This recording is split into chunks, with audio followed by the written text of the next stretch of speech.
I would like to call to order our Mount Shasta Planning Commission regular meeting for Tuesday, March 21st, 2023. We'll have the flag salute.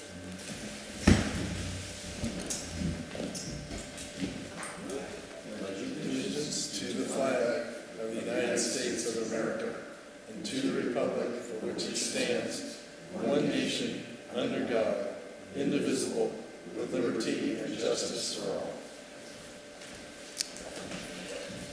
Item 2 is roll call, unless Todd would like to take care of that.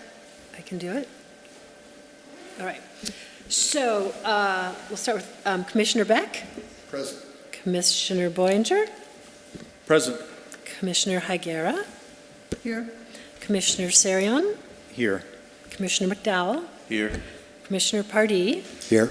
And myself, Commissioner Findling. We're all present. Item number 3 is public comment. This is a time set aside for people to address the Planning Commission on items that are not on tonight's agenda. So if anyone in the audience, and I don't think anyone looks interested here, but let's just double check. Anybody from the public? Okay, there's, Do we have a hand looks up? like Betty Krieger has her hand up. Okay, Betty, you've got 3 minutes to address us on an item that's not on tonight's agenda. You don't have to do anything. All right. And we have Kyle. Maybe we'll. Hi, Kyle. And I can't hear Betty yet. Okay, now I've unmuted myself. Okay, yep. we can hear you now, Betty. Great, sorry about that. Good evening. It is really great that we have that 3-minute timer projected onto the large screen behind you so the speaker can keep track of their own time. In the past, that's not been the case, so at that time it was appropriate to remind the speaker of a 30-second remaining time. However, with this new system, that's really not the case. Even though it was necessary then, it has always been disruptive to the speaker's train of thought, and of course to those listening, including the Planning Commission. I've noticed even with the large screen, though, recently that some speakers are interrupted while others are not. At the last meeting, I watched as Chair Findling got visibly nervous when Johanna had about 13 seconds remaining, and at about 8 seconds, she abruptly reminded Johanna of her remaining 8 seconds. This is a time when a speaker is wrapping up their thoughts, so to interrupt at this moment, one loses that momentum. However, the speaker before her, Peggy, and the speaker after her, Vicky, were not interrupted with a reminder at any point in their remaining time and thus allowed to finish their thoughts, even as their time ran out. Another example is at the previous meeting, Chair Findling reminded Johanna at the 30-second mark. Again, that's disruptive not only to the speaker, but to the listeners. Some speakers have difficulty speaking to an audience, and some are visibly nervous, so interrupting them is even more problematic. Therefore, I respectfully ask that speakers be treated equitably and be interrupted only if they have exceeded their allotted 3 minutes. That way, you can focus on the content of the message instead of concentrating on the time it takes to deliver the message. Thank you. Okay, thank you, Betty. Does anybody else have a comment? I don't see any hands up. Okay. And I wasn't aware that people could see the somebody's countdown waving from at behind me, us. But I don't know what, no, there's no hands. No? Nope. Okay. And we have anybody else wishing to speak to us on an item not on the agenda? No. All right, we're going to move on to item number 4, which is a public hearing on the Mountain Townhomes Project architectural review, conditional use permit, and adoption of the initial study mitigated negative declaration. And Kyle, I'm going to hand it off to you. Great. Can everyone hear me in there? Yes. Awesome. All right, so we also have the project proponent attending, and they will be presenting more details of the project shortly, but I will introduce it here. So this project is a 25-unit multifamily affordable housing development with 5 buildings, including 3 townhome buildings with 1 to 3 bedroom units. a manager's unit, and a community building. Site improvements also include street parking, off-street parking, walkways, a mixed-use path, and landscaping. The project requires Planning Commission approvals for architectural review and a conditional use permit, as well as a certification of an initial study mitigated negative declaration. The project is located at 735 Chestnut Street on the northeast side of Chestnut. The parcel is zoned C1 downtown commercial and is in the commercial center land use designation. The project requires a CUP as it is over 4 multifamily dwelling units, but it otherwise conforms to the standards of the C1 zoning district and the Land and Development Code. The project also would not violate any goals or policies of the general plan, and it conforms to the housing element's goals of increasing housing availability and affordability. So there are also some state laws relevant to this project that bear mentioning, including the state density bonus law, which requires that local governments allow for a density bonus for new development when that development fulfills certain conditions, namely the commitment of a specified percentage of their units for lower income qualifying residents, which this project qualifies for. Also, given that this project meets specified affordability requirements and that it is located within a half-mile of a transit stop, state law under AB 2097 prohibits local governments from imposing a vehicular parking ratio exceeding half a space per unit. And so this project actually proposes more parking than it is required to under these state regulations. Now, for environmental review, an IS-M&D has been prepared for the project in line with the CEQA process. A draft of the document was posted for comment from January 23rd through March 6th. Public and agency comments received during that period have been incorporated and addressed in the final M&D.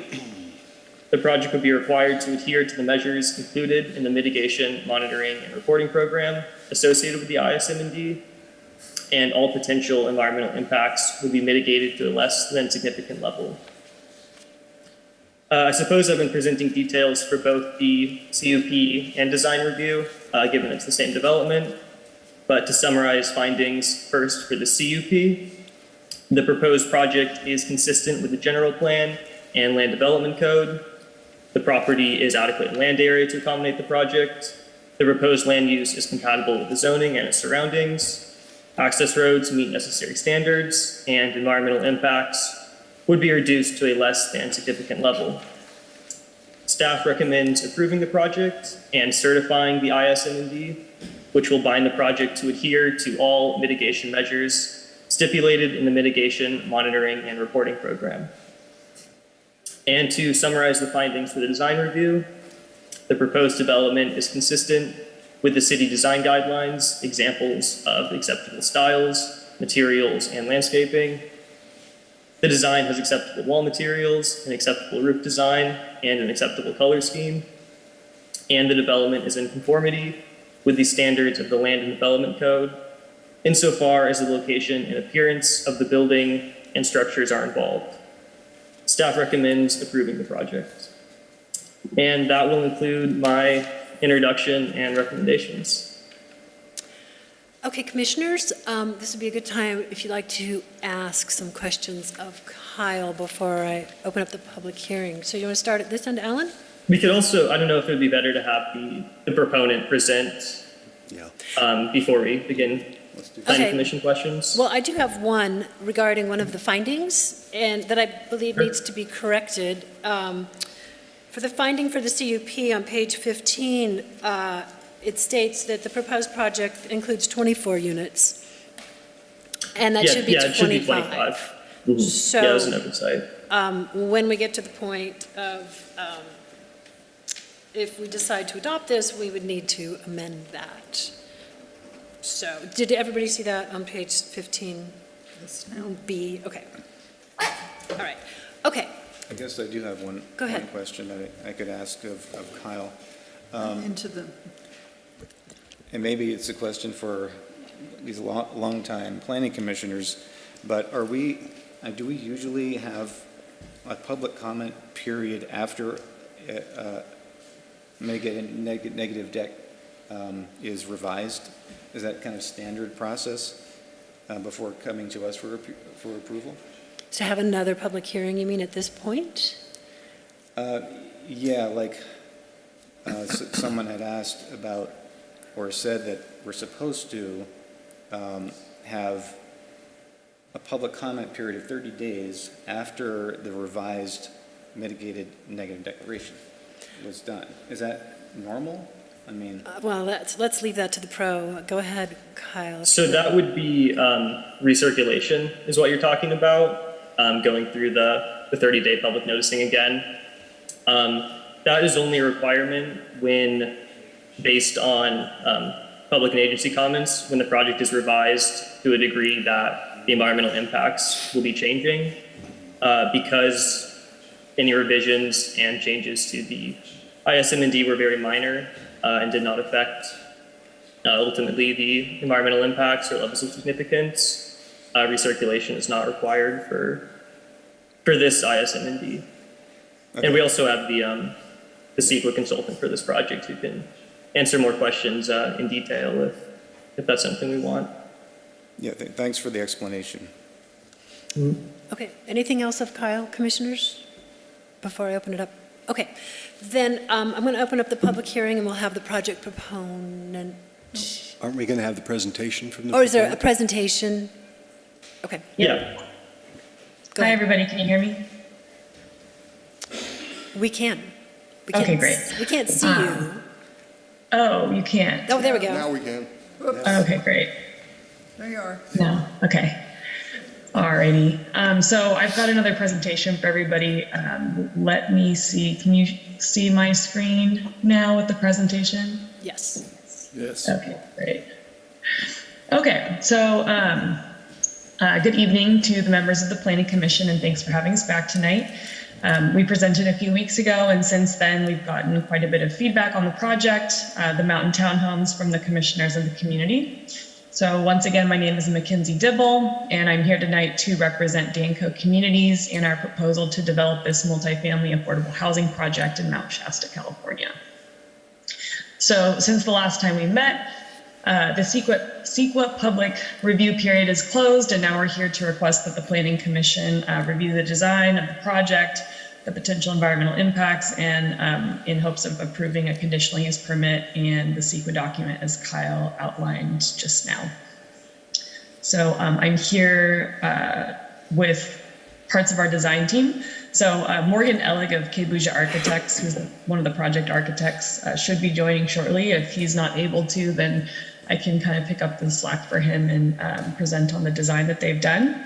We've also got Tom Hesseldens from Tom Hesseldens and Associates, who's our wetland consultant, our site planner and landscape designer, so he should be there in person.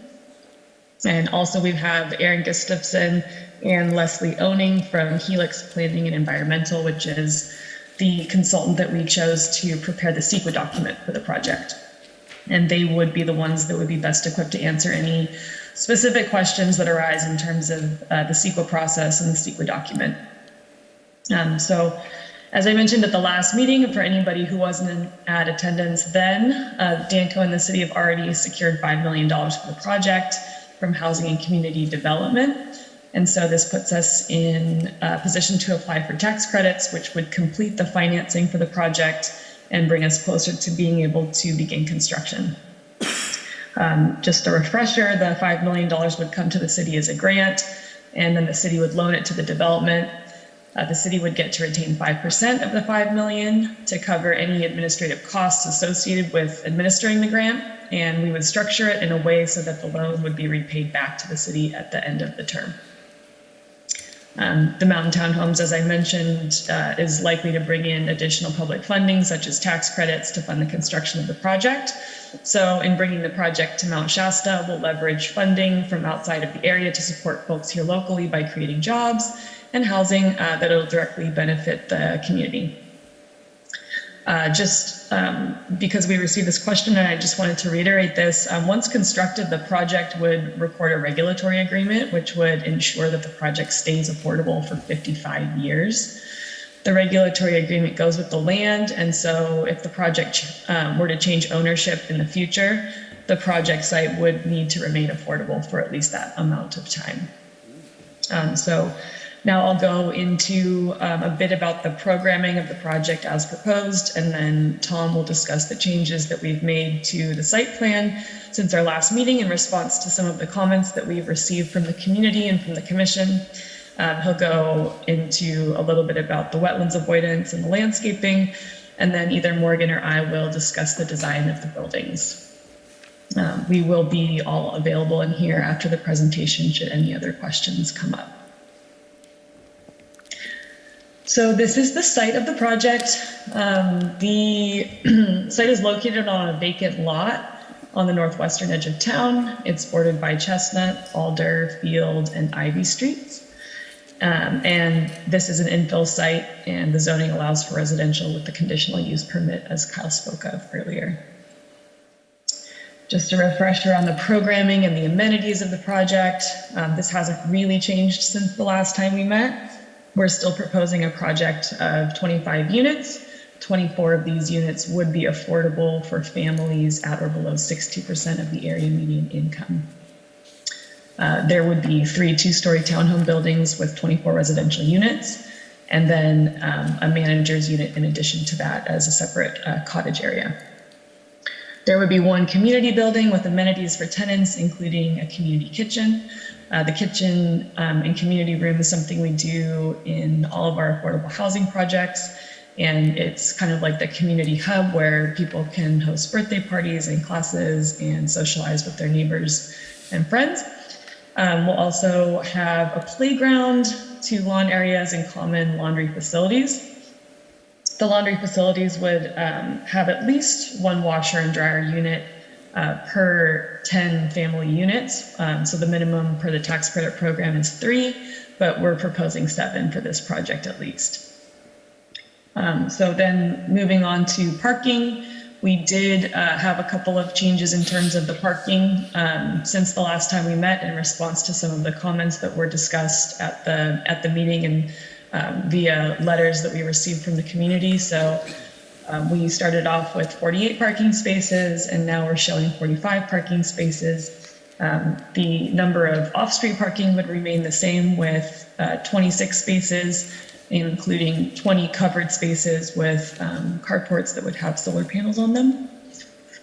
The on-street parking is what's changed, and so on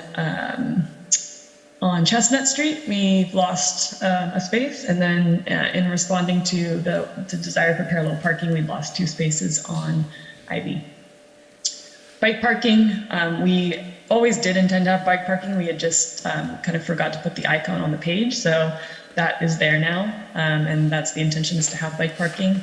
And then also we wanted to mention that there are covered patios and enclosed patios for residents that they can store their own bikes in their own units, essentially. We're going to have solar panels on the project, so carports and rooftops. Seating is proposed as oriented towards Mount Shasta to enjoy the views, and then there will be a really nice landscaping plan with deciduous trees incorporated into the project design as well. So just a little on the compliance with Mount Shasta design guidelines. And we've got very street-facing facades. You'll see that in the renderings and the elevations a little bit later. Parking is generally screened from view from the street, so it's an interior corridor of parking. We've got a walkable streetscape. We have areas for snow storage, and we would plant in with native plantings and weather-tolerant plantings. The trash and recycling is going to be screened from view of the street. There's going to be pedestrian connection from the streets to all the building and gathering spaces. And the idea is to use the natural surroundings, beauty, and views and incorporate that into the project design as well. We're also going to be using photovoltaic panels on the project. So our final kilowatt hour output is to be determined, but generally we put enough solar on our project so that tenants will have very low utility bills. Usually on our projects, PG&E bills are $10 or $11. which is just essentially the cost of the meter. On the project, we're going to be avoiding all wetlands on site, and we're actually going to be doing some riparian and wetland restoration as a part of the project. We're going to be including bioswales and native plantings and maintaining as many of the trees that we can that are on site currently. We're also going to be having on-site detention basins, stormwater mitigation, and snow storage. At this point, I think I'd like to pass it on to Tom. So Tom, if you're in the building. Yes. Great, thank you. This is the existing site. You can see the trees clustered on that one side for the most part. There's not much else to see on that particular drawing, so let's go ahead and go to the next one. This was the plan that we submitted several weeks ago, and you can see the angled parking on Ivy Street. There were 6 spaces there and 16 spaces on Chestnut Street, angled parking. And we can toggle back and forth, but the next slide shows the various changes. So looking at Ivy Street, some of the respondents were concerned about angled parking on a sloping street. And it's interesting, the next block down towards Mount Shasta Boulevard has angled parking both sides, but it's more level. So there was a concern about that here. And the other concern was with bicycle planning, what's going to happen in the future with that part of Ivy Street.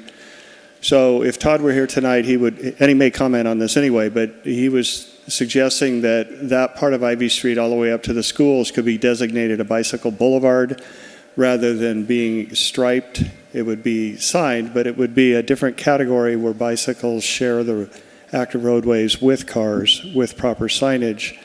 And then once you get down to Mount Shasta Boulevard, you get to the Class 2 bikeways with striping and signage. On Chestnut Street, in order to provide for continuity of pedestrian and bicycle flow, at least past the project, we had an 8-foot wide walkway paralleling Chestnut Street between the angled parked cars and the buildings and their landscaping. We ended up increasing that initially to 10 feet, and then with input from the new county or city public works director, Ken Kellogg, based on what other cities have done, he and Todd felt like we should go to 12. And the 10 was based on most other blocks on Chestnut in the downtown area are already 10 feet wide. So we would at least want to match that with the thinking that in the foreseeable future, parking is so important in the downtown area that they didn't see the city getting rid of any of the existing angled parking there. So we're trying to be consistent with what's closer to downtown while at the same time accommodating potential future bikeway solutions. So this is one solution that is used in other cities where they share wider sidewalks rather than doing striping along the roadway, because if you stripe behind angled parkings, it's too dangerous. On Mount Shasta Boulevard, it's all parallel parking, so that's why it was done there. Hey, Tom. Pardon? I'm here. This is Todd. If you want me to interject on this, if not, you're doing great. Go for it. There was let me say one other thing though on this topic, and that is that no one project can overly predict the future. So you've always got the bigger picture that you want to do as much as you can to fit in with where it might go, but it's not fully determined yet. So we're really doing the best we can here, and these are minor improvements that we've made, but they are in response to the community input, and we feel that it's the best we can do to accommodate those concerns. So go ahead, Todd, take it from there. Sure. Just a comment on the wider sidewalks. In the active transportation plan, it shows Chestnut Street with bikes, interacting with angled parking, along Chestnut. And, my feeling was that, and a public works director it seems like an unsafe environment and maybe a miscue on the part of Alta when they put this plan together. And as an alternative, proposed widening the sidewalk to 12 feet as done in a lot of cities where, you know, we could leave it as is, as a multi-use path, or we could, you know, stencil the sidewalk or provide signs that, you know, indicate there's one side is bike traffic, the other side is pedestrian traffic. So this is just in response to trying to, you know, one, to make this a safer environment for this block, but also to set up a new design language as properties redevelop along Chestnut. That's all I had to say. So I will add to that, in order to split around the one wetland area that we were avoiding in the middle there along Chestnut, we went with 2 6-foot wide walkways, and that is what caused us to have to lose 1 parking space there.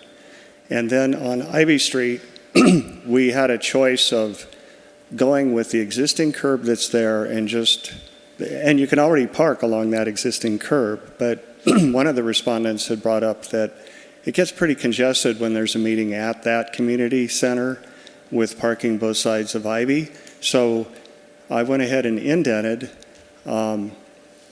We didn't get any more parking spaces than we would have. We lost 2. With angle parking, we had 6 there. It went down to 4. But the total parking for this project is still well beyond the state minimum, so we're good there.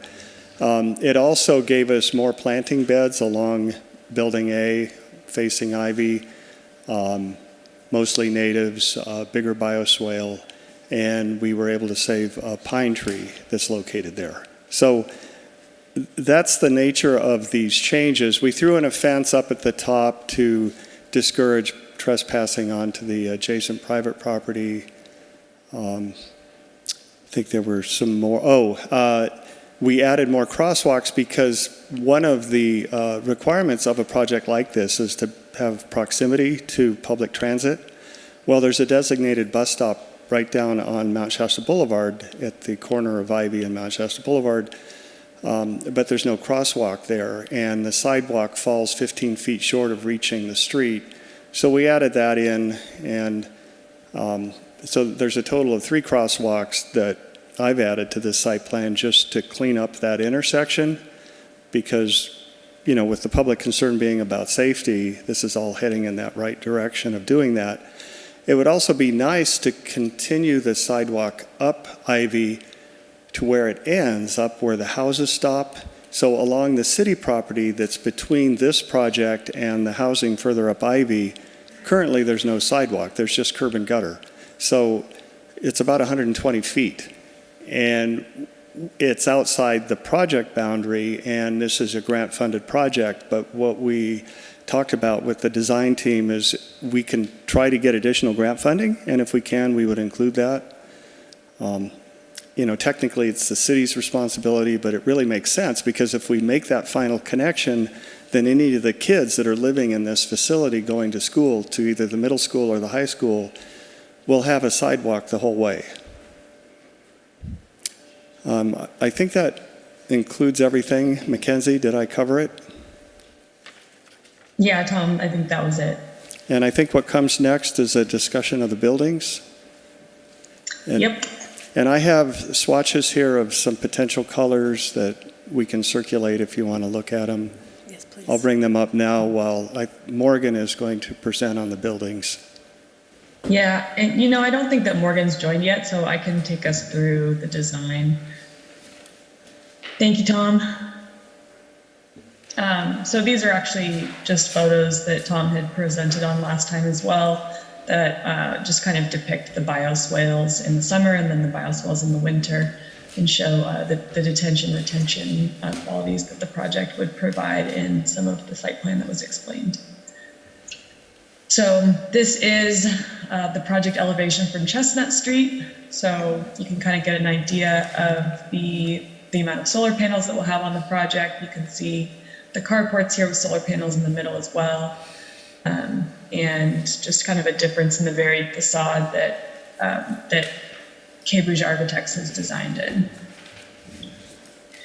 And I've just included a couple of floor plans here. I don't think that you can really see very well, unfortunately.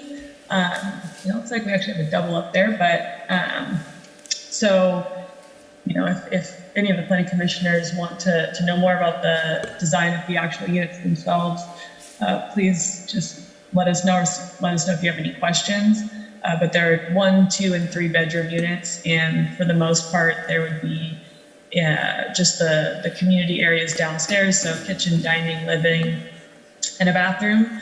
And in the 3 bedroom units, a bedroom as well, and then there would be bedroom areas mostly on the 2nd floor, so townhome style. These are the depictions of the community building and the manager's residence.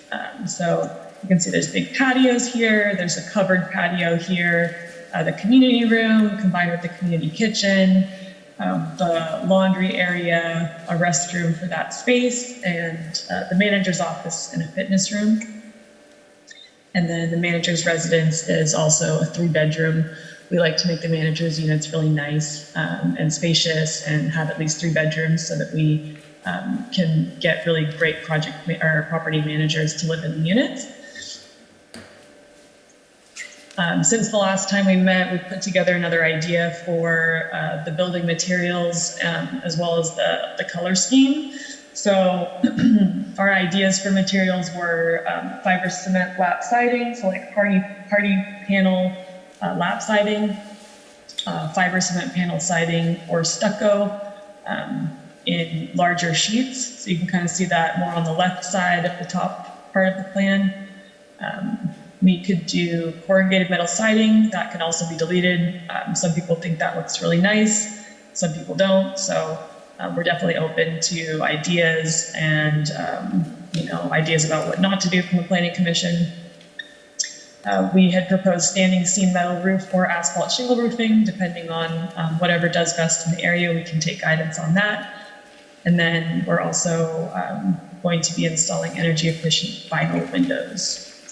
So this is the color palette that we've provided that Tom is going to pass around.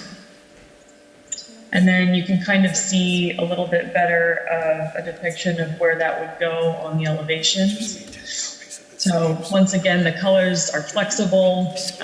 We can add brighter colors or more muted and natural colors depending on what's desired, largely from the community and the commission. So please let us know what you think. These were some original ideas. You can kind of see the lap siding here on some of these buildings. Some kind of difference in color and facade and materials to kind of give a little variation, difference in window sizes and orientation. This is kind of the more flat hardy panel siding and like board and batten style. This is the kind of the corrugated metal siding with some hardy, and then you can see the shed roofs combined with the gable roofs, give it some variation. Here we've got some photos of the standing seam metal roofing. Could also put in asphalt shingle roofing. And then we've also got just some 3D project views that I'll just go through here.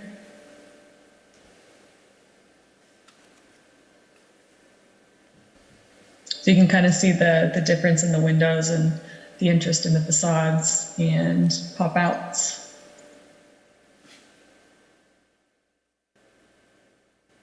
This is a view of the whole project, and we didn't redo these renderings after we updated the site plan, so you'll still see the angled parking there along Ivy Street. You can see the community building facing the view of Mount Shasta and all of that common outdoor area and play area that would also be facing the mountainside. And then the area that's the most riparian over on the right side of the screen. Parking in the middle with solar panels. And then we also added some color alternates just to give another idea of colors that could be done.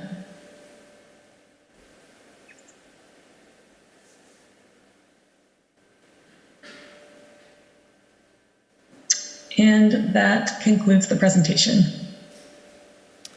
Thank you. Go ahead, Tom. I thought of a couple more things I should mention.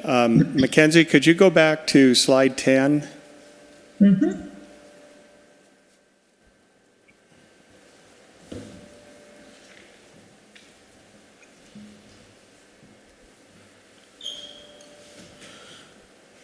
You'll have to hit share screen again. There we go.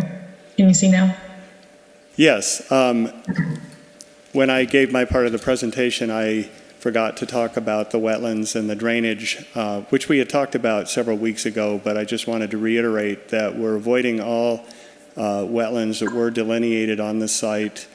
Caltrans raised some concerns about our stormwater mitigation.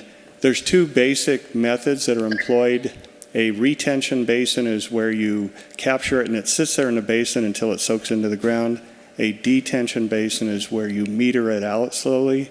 So these are all detention basins for a couple reasons. To retain in an area that has a high water table, you run the risk of mosquitoes if the water sits there too long. But also the goal here, you've got groundwater that's going into the city stormwater system anyway, so there's flowing water.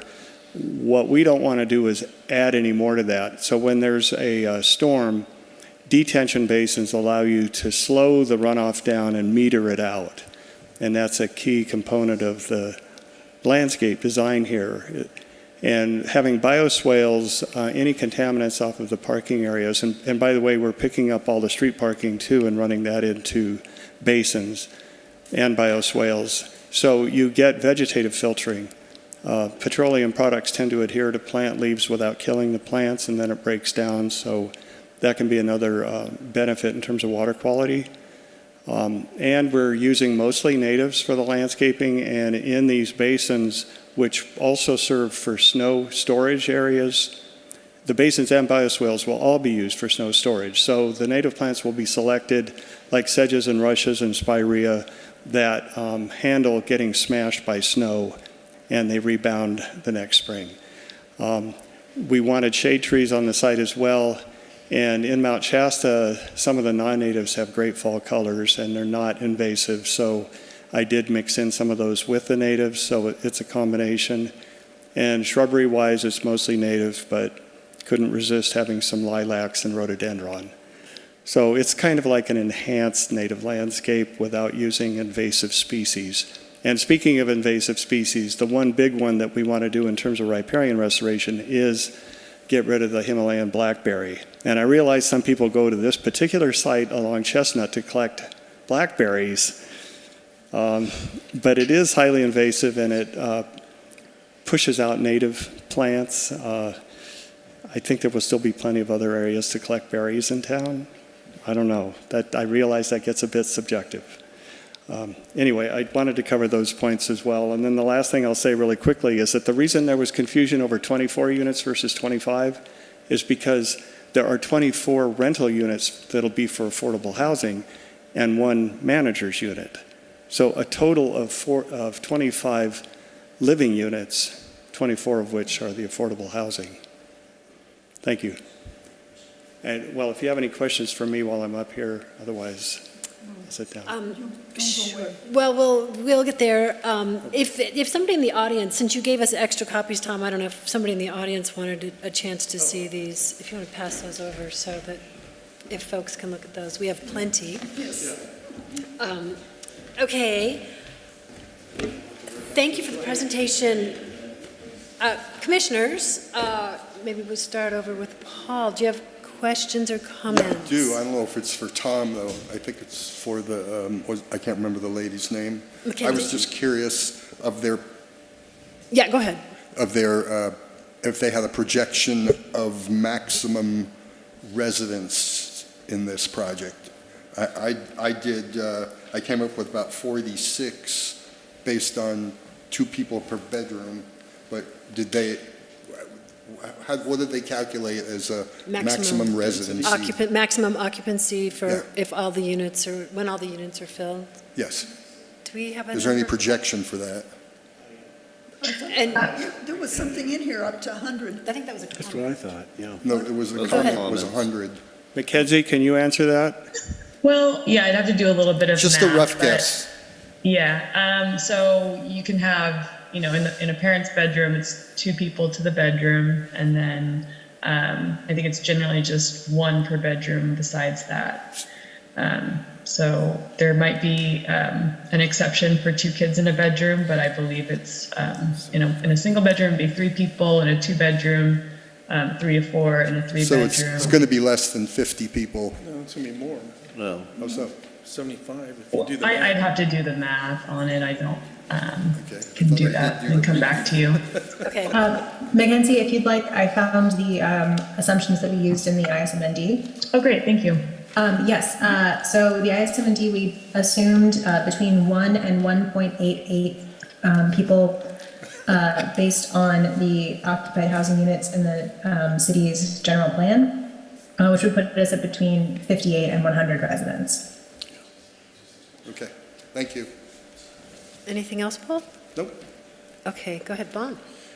My questions run to the upkeep and maintenance of the property. So how is that generally handled by your organization? Or I'm just kind of wondering, I mean, it looks pretty when it's new, but who's going to keep it looking new? And the landscape also upkeep. Thank you. So Danco will remain a part of the project ownership for at least 15 to 30 years. And so it's definitely in our best interest to keep the property looking and feeling really great.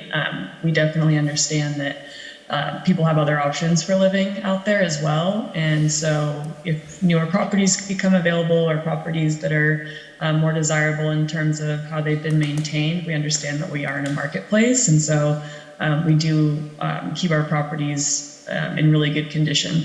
Other than that, there's also, so when we get funding awarded by the state, we're still required to find private banks and investors that will lend in part of this private-public partnership in order to be able to actually construct the properties. And part of that review by the banks and the investors is that we have enough funding in our yearly operating plan based on either rental income or subsidy from, for example, project-based vouchers that would give us enough to maintain the property to an acceptable standard. So that's definitely something that's in our underwriting and review process, and something that our investors and lenders really focus in on when they're deciding whether or not that they would lend or invest on the property.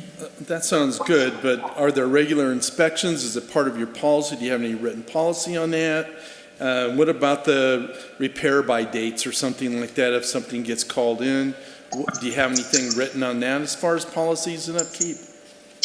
Yeah, so the tax credit program does do a yearly inspections on the property, and so do our investors. So, besides our internal policies, we do have regional managers that go out and oversee the properties a couple of times a year and check for, if there's deferred maintenance issues that would come up. That would be something that we would look at internally.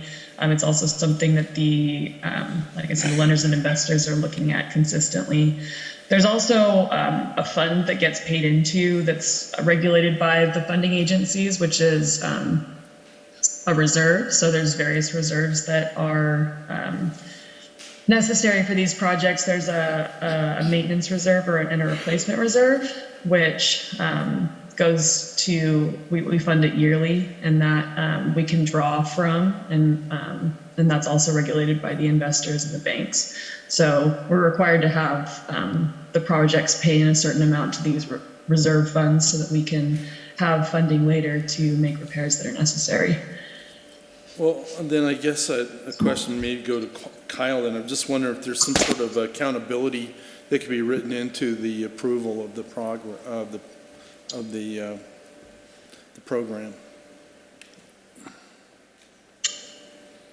Well, these are written into the tax credit program and into our loan agreements and into our limited partnership agreements with the investors. So it's definitely recorded. It just depends on what funding comes into the project. So, you know, if we don't have a lender on one of our projects and we do have an investor, it would be in the investment agreement.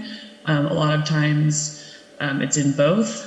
And I think the city could potentially, you know, if there were funds that the city was putting in, require that as well. Yeah, that's my only questions. Okay, thanks. Belinda? In one of the paragraphs, page 23, there's something that says permeable surfaces for parking. What does that mean? I think permeable surfaces. Yeah, well, I mean, what is your permeable surface? Is it squares with tufts of grass? Is it, you know, Tom, can you tell me what that is? Well, I can tell you in general, where do you see it in writing? I'm curious. Page 23, in public transportation, the parking spaces are designed with landscaping and permeable surfaces to assist with on-site blah, blah, water and stuff. Good. It's the second paragraph. I just don't know what that means. What is, I mean, I know. Well, the best. Having done permeable surfaces, I would like to know what the plan is here. Well, I did share with them Berryvale because, seriously, because those pavers have worked out so well over the years. Yes. They're very durable. So that's probably the best example. They also make, believe it or not, porous asphalt and porous concrete, but I don't know. That just seems. So they haven't told us what that. No. Okay. But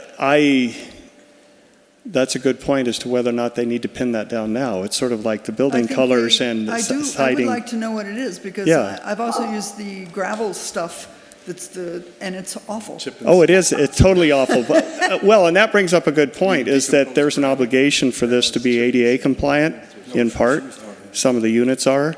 So the sidewalks that run parallel to Chestnut Street through the middle of the property are ADA, and at the top and bottom. The ones that run upward get a little bit over 5%, but there's certain requirements, obviously, if you want a sidewalk to be ADA. Yeah, no, but this is just parking. That's why I was asking. Well, so I'm recommending pavers. Okay. That's the way I look at it, yes. We'll see what happens. But I'm also. It would be nice for them to let us know as part of the design. If they're going to state that, then it would be nice to know. I don't know how to go about making that one somewhere. Well, it's in there to have permeable paving, so if you want it specified more, that would be my recommendation, but it's up to the team. I think it's saying the parking spaces are designed with landscaping and permeable spaces, meaning like the areas around the parking will help drain the parking spots. It's not the way I read it. It does look like permeable parking. Permeable surfaces to assist. Well, let's have the design team. Can the design team respond to this? Well, Mackenzie. So unfortunately, Morgan's not here yet. He did tell me that he could jump on at 50 after, so maybe he's just waiting to get in now. But on our other projects, we usually do the permeable asphalt for parking. We have done pavers in the past, but what we generally do would be the permeable asphalt. Okay. There's a huge difference in price. All right, then my other, one of my others, the on-street parking on Chestnut, how long the length of those spaces? Can one of these big giant trucks not stick out into Chestnut Street? It's interesting that the standard full width for double ranked parking is 65 feet, and in the downtown area along Chestnut, it's much less. It's like 59 feet. And the stalls are painted short. So it gets really problematic in the downtown area if you're parking a big truck. So what's drawn on this drawing are 20-foot stalls, and the existing roadway, coincidentally, is just at the edge of where this parking would be added, so it doesn't involve encroaching into the existing asphalt. And also the travel way on a double-ranked parking street, like Chestnut, is 24 feet wide, so the existing pavement here on that part of Chestnut Street is 24 feet. So that, all that being said, these stalls should accommodate a truck better than, say, down by Ace Hardware. Thank you. Yeah, and that is a concern, but those are the limitations of that part of town. It's interesting, right around the corner here on Lower Ivy Street, that full width is 65 feet for that parking. If you want to check that out and see what it would look like. 20 foot's Don't a good go. parking. Oh. It's a good parking. 20 foot's good. Yeah. I keep wondering what the north end of the Alder Alley right-of-way, you got it paved into the parking area, but what is that strip?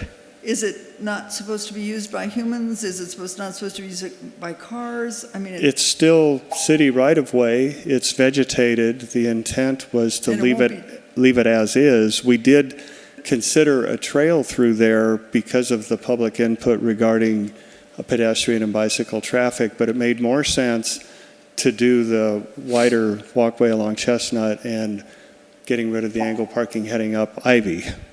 So it's kind of wasteland is what you were saying? I mean, the right-of-way, I mean, I know what some of these right-of-ways are like, and it's nothing. It's like weeds and trash. they're true.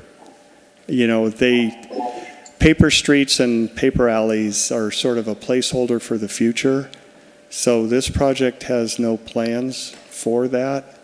It's not part of If you this wanted it maintained as part of the landscape, again, that's up to the design team, but there was some Should be- discussion already of this project maintaining the paved part of Alder Alley. Could be garden for people to garden. It could be garden as well, but Container garden. But then it's water, and it's complicated. Okay. from a maintenance point of view, it would be nice to just clean it up and let it be natural. And then that gives you a natural backdrop to the view. That would be the easiest maintenance and the best wildlife habitat. So Native wildflowers strewn about or something about like that. I don't know. I've seen you do that. Anyway, I was just wondering what it was. Now I know. yeah, and it's fairly vegetated right now. Yeah. Yeah. And then the if other I one. could add, the developer and the project would maintain that alleyway. It would kind of be like a driveway for the project, so it makes sense that the project would maintain it. Okay. The paved part or the the part Well, to the undeveloped part of the alley. would be maintained? That's what Then Belinda's mow it or referring to. whatever. But see, this is consistent with the proposed vacating of half of Field Street, is that half that would be vacated has one building that it would encroach on at 9 feet, but other than that, it would be all about cleaning that up, getting the blackberries out. The stream is in good shape that runs through there, so it would be basically a restoration project, keeping it natural and in good condition. So that would not be unlike what could be done with that unused part of the alley. That blackberry thing, I have seen it take over the creek that I drive over, go from no blackberries to now it's encroached the entire Wagon Creek. And so I hate them. I mean, I love to eat them, but it's fine to clean them up as far as I'm concerned. Now I have one other thing, and that is the bike rack. Ridiculous spot to put it. You put it out there where it's so easy for somebody to come along and steal. It should be placed in the interior so that there's traffic and people. And it's like not just for visitors. I don't think that that's appropriate to say only visitors are going to use that bike rack. I think there should be 3 of them.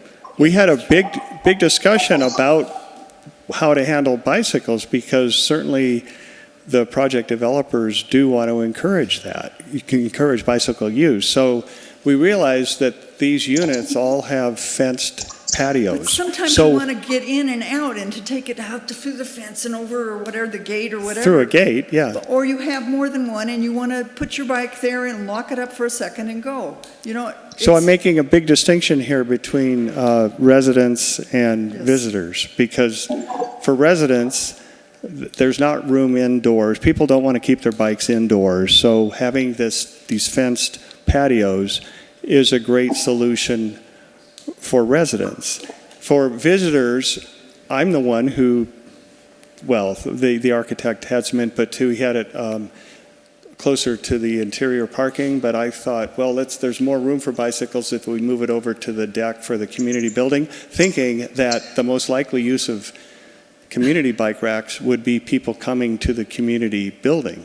Because if they're going to visit individual residents, they can put their bicycles inside the fenced patios. Yes, but that puts it out there kind of not safe. I mean, It's we not- can sorry, definitely people put more steal bike racks. bikes all It's the not, time. it's not on Ivy Street and it's not on Chestnut, it's in the back. But it's on So- an alley, for crying out loud. I mean, alleys are like great spots to sneak down. I'm just saying it would be What are you a little saying more about our about any community that has bikes. Maybe bringing it into the center. down the more. parking area where that little bioswale is there, you know, the round, I'm looking at your, Right. down in that area, or I don't know, somewhere, or just somewhere more by the parking area a little bit so that, because there's people. We could put it right by the manager's house. I could shrink down that detention basin a little bit and, Well, I just don't like that I think Yeah. that particular spot is just a little too removed for a bike rack. I understand what you're saying and we'll definitely, I'm gonna argue. no, no, it's good input. All I'm doing is explaining what my thinking was, but that's good input and I'll discuss it with the team because as you can see, we're a team. Yes, So- no, that's great, and I'm gonna drop that now and let it go on to the next person, because I've taken up way too much time. No, we need your input. We need your input. Okay, thank you, Tom. 2 seconds. Sure. While you're up there, Tom, everyone's concerned about snow removal these days. Can you just kind of point out where the spaces that you have designated for snow storage on here? I didn't see. Well, everything that's green. And the detention basins are the best, but so are the bioswales. So actually, I skipped by one photo. I think it might have been slide 13 or 12. Mackenzie, if you want to switch to that. Yeah. So this is up at Evergreen School in Wairika, and you can see the parking lot on the right. And this was a pretty big snowstorm, which they don't often get, but this thing worked perfectly. They just shoved all the snow into the bioswale, and then the detention basin metered it out. That's exactly what we're proposing here. Yeah, I guess I look at it from a practicality point. Are there going to be curbs like between the parking area and the bioswales, the green areas? You know, Mackenzie, could you go back to slide 10? There are two different issues here. So internally, with sidewalks, patios, well, first of all, the internal parking is mostly covered. So you've got the 6 parking spaces off in that one area where that snow can be pushed right out into that adjacent lawn area. And the alder snow can be pushed into that area. So you, But you the can street, basically you can like use the alley for snow storage? well, we're using the whole width of the alley for paving because we need the 20 feet because that's a minimum for two-way. No, I meant the undeveloped part. Well, you have to get it there.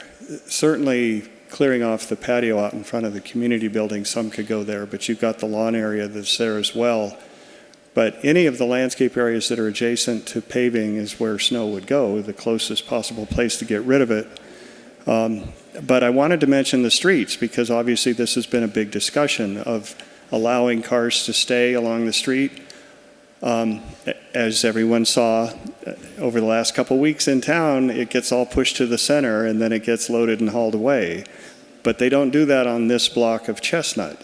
So here, because it's an 80-foot wide right-of-way and there's a good 20 feet of unused right-of-way on the downslope side of Chestnut Street, it's a perfect place for the city to put the snow there. Because if you have cars left there in the angle parking area, you don't really want to be pushing snow up against the back end of those cars. So they, in that particular block, they can push it to the other side pretty easily. And then on Ivy Street, it's just pushed to the sides. So the thinking there is for most of Ivy Street, that would happen. And as we see in town, we lose our sidewalks every time there's snow removal. I mean, I wish there were a better way. Maybe in the future something could be figured out about that. But for right now, it just gets put on the sidewalks. So when you get down to this last little bit where there would be 4 parallel parked cars, the thought was, well, it could just be pushed down to the intersection and over with the rest of the snow on the other side of Chestnut. So there's 2 subsets here of how to deal with snow, the city right-of-ways and internally on the project site. And there have been discussions about the extent to which the project would do snow removal on the right-of-ways, certainly on the alley. I think that needs to be fine-tuned with the city, but the intent was to help with that and to keep the big sidewalk open. So that snow removal can go right into those adjacent planting beds. I mean, have you spoken to the city about using that property, the adjacent property, the city property, to, say, have the snow blown over to that wetland area? The city lot that's uphill on Ivy, again, it's the issue of not trying to move it very far. If you were using a blower, some kind of a rotary on the alley, then it could be blown into the city lot easily. But you can see that green swath that's on the drawing there is a ditch, which the snow can just be pushed off the alley into that. It'd be the perfect place for it anyway, because then as it melts, it's already got a place to drain. Right. Yeah, I'm just looking at the lot and just, where is that snow going to be pushed? Where is it going to be held?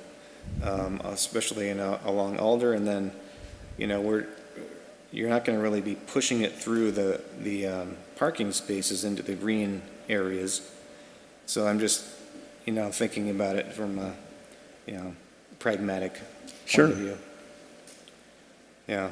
So as long as that can be addressed, and there's trade-offs with high-density development, but it's interesting.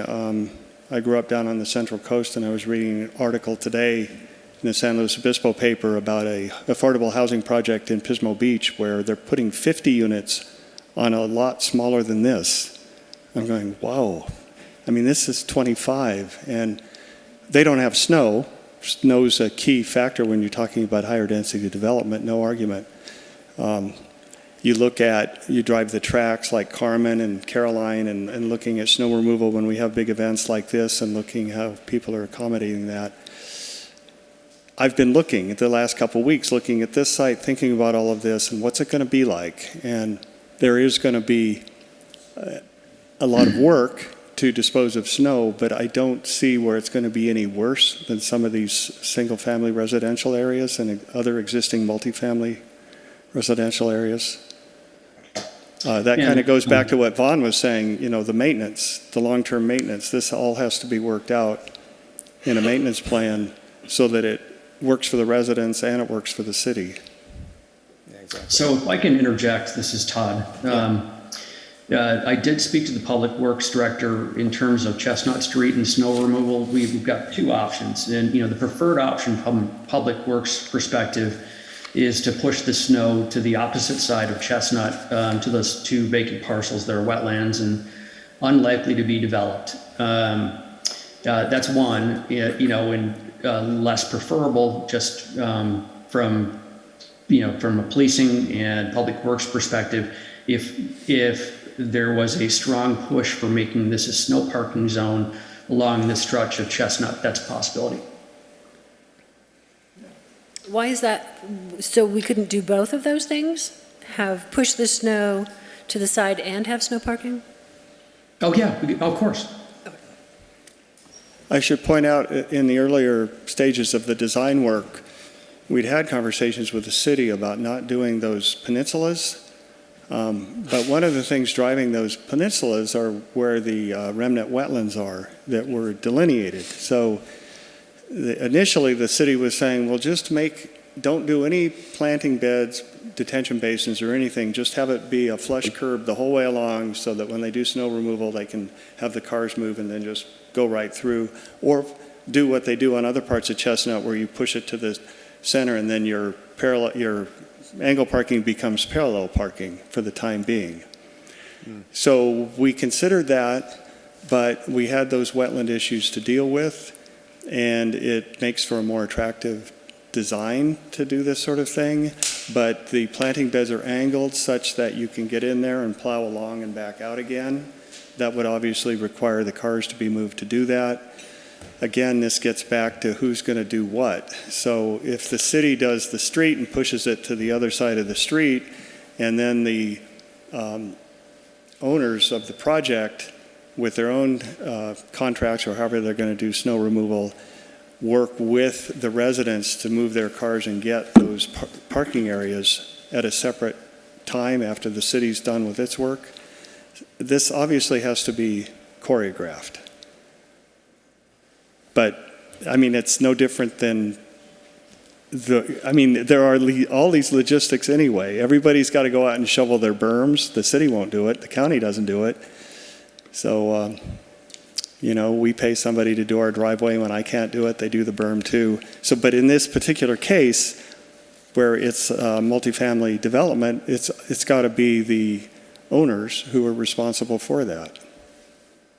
And there has to be a plan, no argument at all. I don't know how far we can go into details, but suffice it to say, snow removal will be a key part of this. And the way it related to my work was provide as many places as possible to put snow and where it could melt and drain properly, and choose plant materials that aren't going to be damaged by snow. So that was my part of it. Was that owners or residents? I've been saying owners, that's a good point. Because for residents in a multifamily development like this, the sidewalks are communal, that's a very good, Mackenzie, do you have any insight on this from other Danco projects? Because I always envisioned that it would not be the residents. It won't be the residents, it would be the management that would do the snow removal. Yeah. These are great, great concerns. I mean, you can only think about so much as you move along. In fact, one thing I'll say about that is that, there was this big question of, well, when do we do a hydrology study and the geotechnical study, and how do we get this thing fully dialed in? And the basic answer is, well, you need an approved project to be able to go to the grant maker and get the grant money, and then dial all this stuff in and work with the city to get the conditional use permit and the building permit. So there's a certain number of things that get worked out now beforehand that satisfy CEQA and satisfy overall county or city policies. But there's going to be a whole bunch more work that happens after that. Yeah, exactly. I just wanted to point out that in our design guidelines, another option for snow removal is a plan that's for long-term snow hauling. We just need to have someone that has a property where snow could be stored. Off-site. Off-site, yeah. Well, the obvious solution there is working out with the city on that undeveloped lot next to the project site, because it's much lower in grade. It's an ideal location. It has easy access right off of Ivy Street. Yeah. There's also that field too, the park, right there. Which field? Park across the street, seems like that'd be a good place too. On the downhill side of Chestnut? Yeah. Well, as Todd was saying, they're all wetlands and they probably won't be developed, but if the landowners were able to get permits and were able to develop it, then that would be something that would have to be added to the city infrastructure to fit that project in the future. But at this point in time, the existing paved road there is a good 20 feet short of the actual property line. So there's quite a bit of room on that downhill side of Chestnut to put snow where they're not encroaching onto that private property. If the city wanted more than that, then they could work something out with those private owners if those owners were receptive. But for what we're talking about here, I think the 20 feet of width would be ample. Yeah, thank you, Tom, Sure. for the explanation. Yeah. And thanks for the explanation on the geotech and the civil engineer to do the hydrology stuff. I guess this is a question for you, but also the project, Danco. I know that you haven't probably chosen a geotech at this point. No. But that there will. There be a will. There geotech. has to be. Yeah, I mean, there has to be on a project like this too. Yeah, you're talking they about do a the soils high water analysis. table. There have been manipulations to the site in the past. We need to find out what's there. These buildings, at the foundations especially, need to be designed for those conditions, and the paving as well. Yeah. Right. Yeah. And, it's just part of our process is just to do, the amount of studies that are needed for a certain phase of the project, like the entitlement phase, when we need to do that, and then wait to do other costly studies before, when we know that we do have a project approved and that we're not just going to be spending money and not getting any closer to an approval. Right, and same goes for the hydrology and the drainage studies. I know that the city requires to have the drainage analysis to make sure the basins are big enough and can handle the added load of the water. Is that correct? The key is to not add. And that's where the hydrology study comes in, to take at what I designed already and quantify it and make this thing work to where there's no more runoff from the site than what there is now.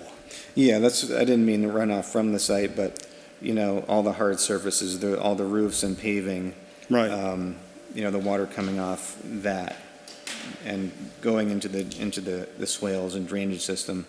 Yeah, that will all be designed. Right, and I should change my wording a little bit. When I said no more, what I really should have said is no increase in peak flow, because peak flow is what exceeds the capacity of culverts. If a project with too much paving, too many roofs, impermeable surfaces cause more runoff and it comes off faster, then it exceeds the culvert capacity at flood streets. Caltrans is worried about flooding the freeway. I actually had to look at that back in the early 1990s when I worked on the hospital project.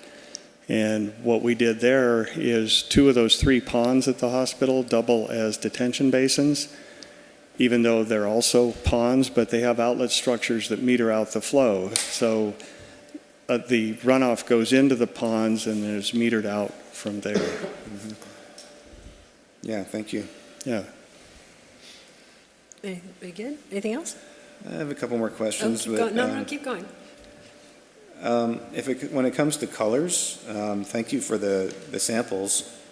In my opinion, I'd like to see probably this blue as the most color, or the main color for the building, instead of gray, and have the gray more as an accent.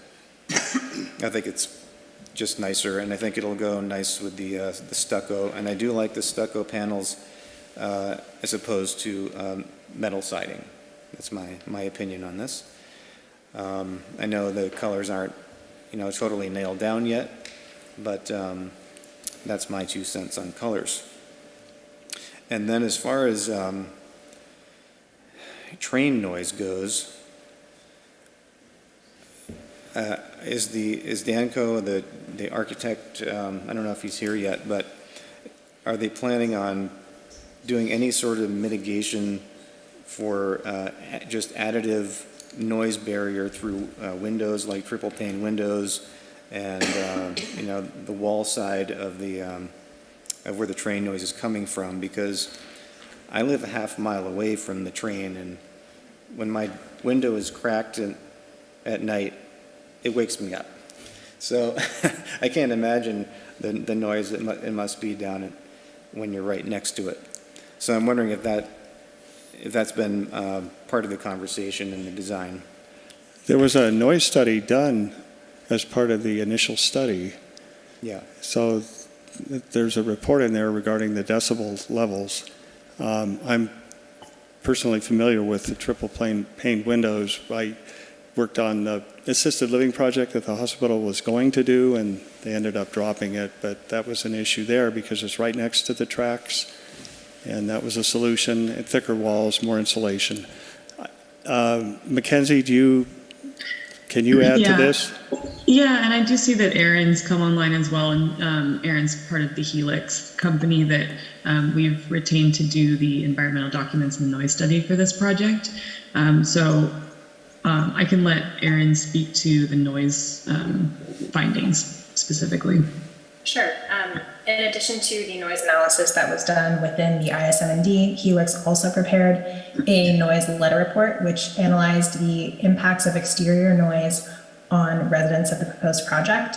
And what we found is that based on the building materials that are planned to already be used in the site, interior noise levels would be below the city's required threshold for interior noise levels. And noise would actually also be within the thresholds in the outdoor common areas as well. I believe that this noise report was included as an attachment to the staff report. Does that include the train horns? Yes, it does. Okay. If it was my project, I would probably want to add some extra noise mitigation measures, just for the added well-being of the people living there. I'll just say that and leave it at that. Anything else? I'm done for now. Okay, thank you. David? What side of the residence is the primary entrance? The street side or the interior side? I would say the street side. Okay. But as you can see from the arrows that go, you can really go either way. But maybe, Tom, you could have a better idea of how people generally use the streets better than I would, being a local. But you can go in and out both ways. But I imagine that people will come in more off Chestnut Street. I wish the architect were on tonight because I wish the architect could have gotten on the call tonight. I was leaving it up to them, really. I was accommodating their building designs and making just as easy access on either side, but keeping in mind that on the Chestnut side, you have stairways, and on the other side, you don't. So for ADA compliance, those units obviously would be accessed off of the central walkway. And you could see in the internal parking where the ADA parking is it lines up with those walkways in the center. Other than that, you'd have to look at the layout of the units, the interior floor plans, because that's not my area of expertise. I was just wondering. Yeah. Doesn't it depend on how far you're carrying your groceries from the car or the grocery store? Or where you parked? And from where you parked or where you're walking from. Sure, that makes sense. It dictate people's habits in parking. If they enter from the street, they're going to park on the street and not park on the interior. Yeah. Whereas if it's the other way, they'll park on the interior, not on the street. So that was pretty much my only question. You can go, Alan. Okay. First, I'd like to say how excited I am for this opportunity to have some low-income housing in the city. I think it'd be great if we're able to pull this off. Can you get a little closer? Can you get a little closer to me. How's that? Thank you. I agree with the changes you've made, Tom. I appreciate you guys listening. I like the wetland protection. I think it's one of the best wetland protection projects I've seen here in the city. I like the 12-foot sidewalks along Ivy. I think that's a good solution and helps address the need for bikes and pedestrians through there. The Ivy being wider will help with snow removal and a number of things, so that was a good choice as well. The angled parking works on most of Chestnut, and I can't see why it wouldn't work here as well. I use this street somewhat regularly, and I I don't think it'll be a problem. The snow removal looks, the ratio of roof and hardscape to space, it depends upon how deep the snow gets, it can be a real pain, but I think it'll work. All in all, nicely done. I appreciate the project. Is that it? Okay. So my 2 cents, I appreciate also the changes. I appreciate the consideration of extending the sidewalk on the city property. I think the crosswalks are going to help with calming and getting people through that intersection better. So I think that was a lovely move there. So not in any particular order. You said that you understood about the confusion about the 24 versus 25 units, but you didn't say, I believe we still should call it in our finding 25 units. Yes. Because that manager's unit is a unit. Yes. Okay. Yes. All right, just wanted to confirm on that. Let's see, I like that the consideration of that could be snow parking. I'll defer to, Public Works, how best to manage the snow parking. I appreciate that it has been a conversation that's continuing. Let's see, I was wondering about, parking. I appreciate Belinda's concern about the parking for the bikes, and I was wondering if, I understand your point about visitors and wanting to use the community building, so that makes sense to me, but perhaps another bike parking location might be helpful Sure. for folks Yeah. to consider that. I'm the one, I put it there because of the community building. I wasn't thinking of it the same way that Belinda is, but yeah, if we brought it more internal to the facility, there's less likely to be problems, especially for bikes left overnight. Or add a second one. Add a second. Have a visitors one. I think your point was well made about visitors to the community building, but have an alternate choice Yeah. So visit the apartments. for other folks. That's not, that people can keep their eyes on it better, even if it is locked. Because I've had a bicycle stolen from in front of my house in Mount Shasta, so it happens. It does happen, even here. Even here. I was wondering about electric vehicle charging. It's not addressed in here, and I think that being able to charge if you can't charge your electric vehicle, then you can't live here. That issue actually came up today in a series of emails, and Mackenzie, I think, can speak to it. Yeah, thank you. Let me see. I'm not sure if I have the email right in front of me where I did calculate it out, but under the new 2020 building or 2022 building code, we're actually required to install some EV parking. So it's 5% of the parking spots would be EV parking, and then 10% would need to be EV capable. So I think that's 2 and 3 spots, maybe two spots EV chargers that would be required to be put in, and then 3 spots that are on the internal corridor there that would need to be EV ready, meaning conduit would be run to those, and we could install the charging stations later. But wherever we can, we realize that EV cars are kind of the wave of the future, and that we would install more if our project budget allowed. And then definitely, if not installing the chargers, running conduit to all the spaces. So during construction, maybe include the conduit so that you can scale up, because my understanding of how cars are being designed, and especially for inexpensive vehicles, they're going to be more likely to require, you have to be able to plug them in. So it seems like that would be important to exceed the requirement for electric charging.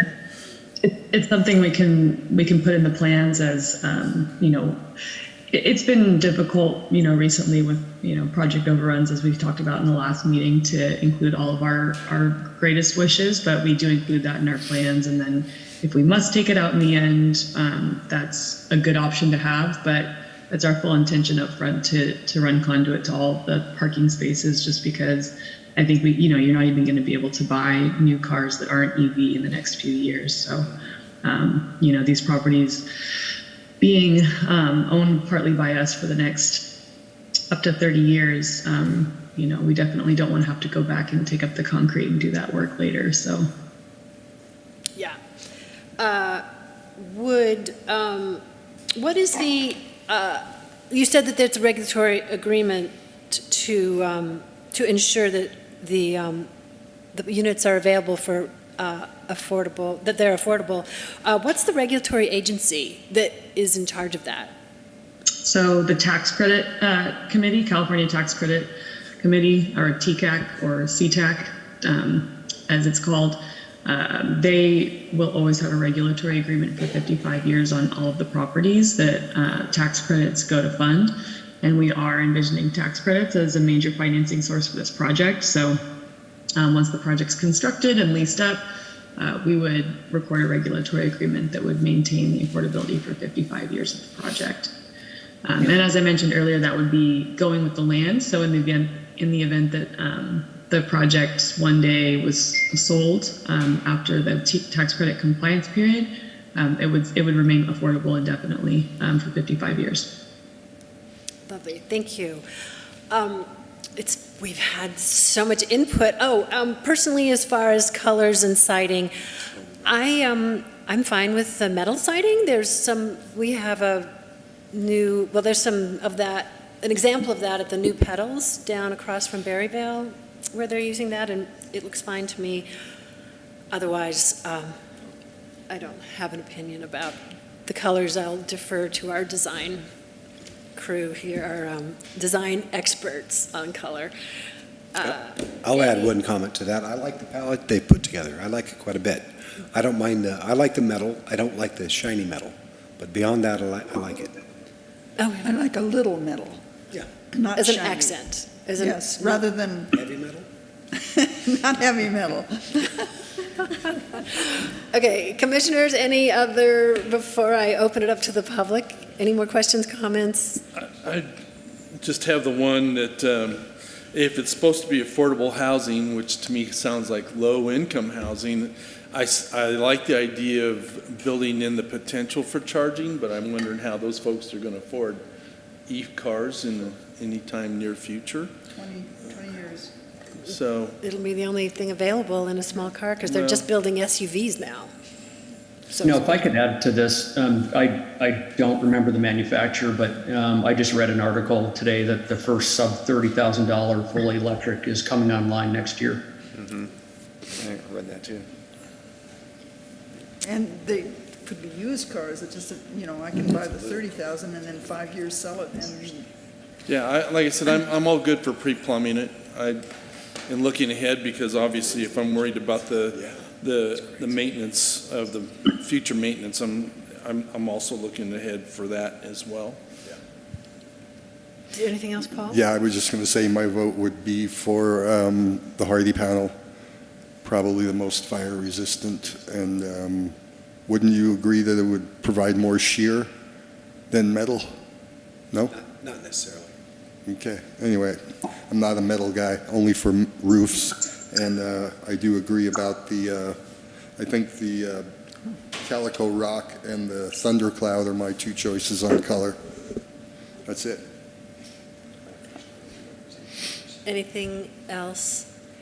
One more thing I'd like to add is I do appreciate the location. I think it's a great idea to have a place for families where they can walk to what they need. And that's what this site provides us. And I really appreciate. And we have the facilities, we have the utilities, we have what we need to build it now, which we wouldn't have at many other locations. So, go ahead.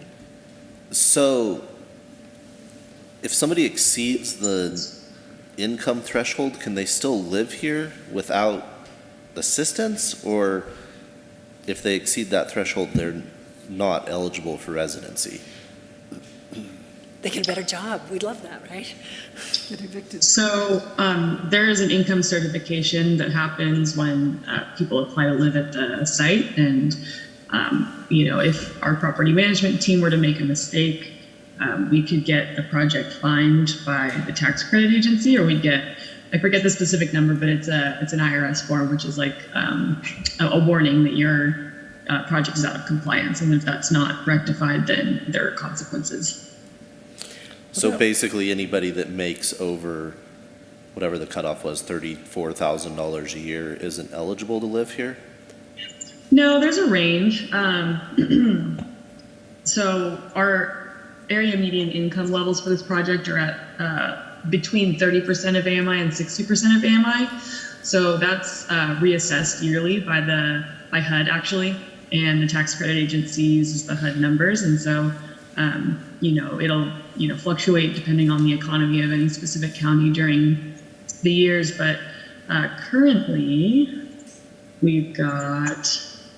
And these are individual incomes, right? So once you get into like a household of 4, it goes up. They are based on household size. So let's see. For Shasta County currently. How about Siskiyou County? Siskiyou County.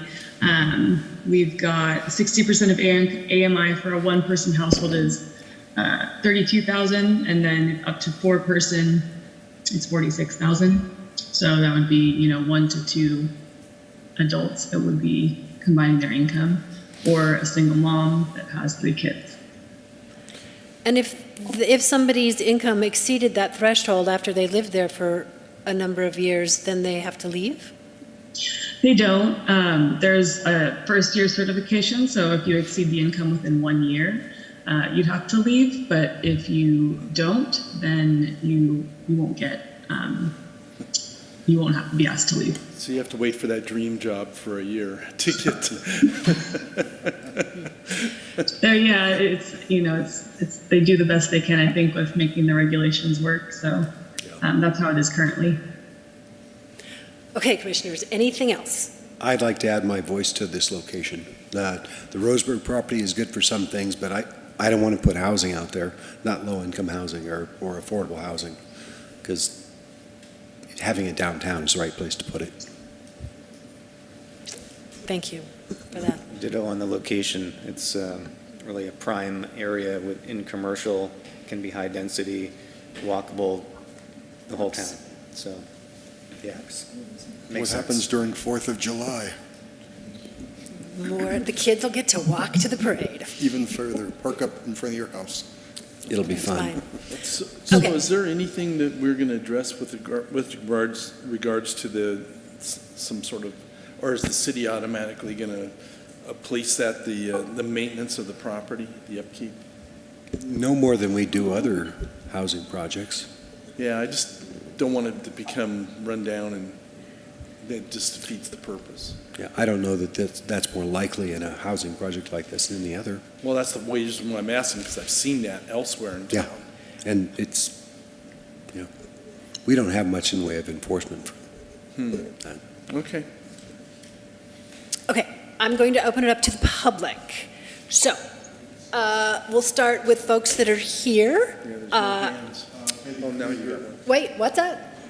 We're going to start with folks here in the audience. Oh, sorry, I didn't hear you. No, This is my you're bad good. ear. You're good. Thank you for monitoring that. Okay, so if anybody would like to come and speak that's here in the audience, you've got 3 minutes. Let us know who you are.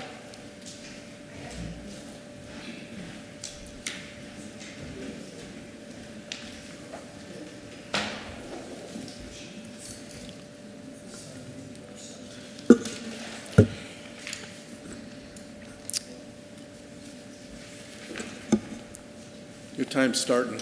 Go ahead. Okay, I just wasn't sure if you it's were hard for us. We passing can't read around. this and Anyway, talk at the same this time. is Johanna L. Torfer, and I had a couple other thoughts on this project with the updated information and from the last meeting.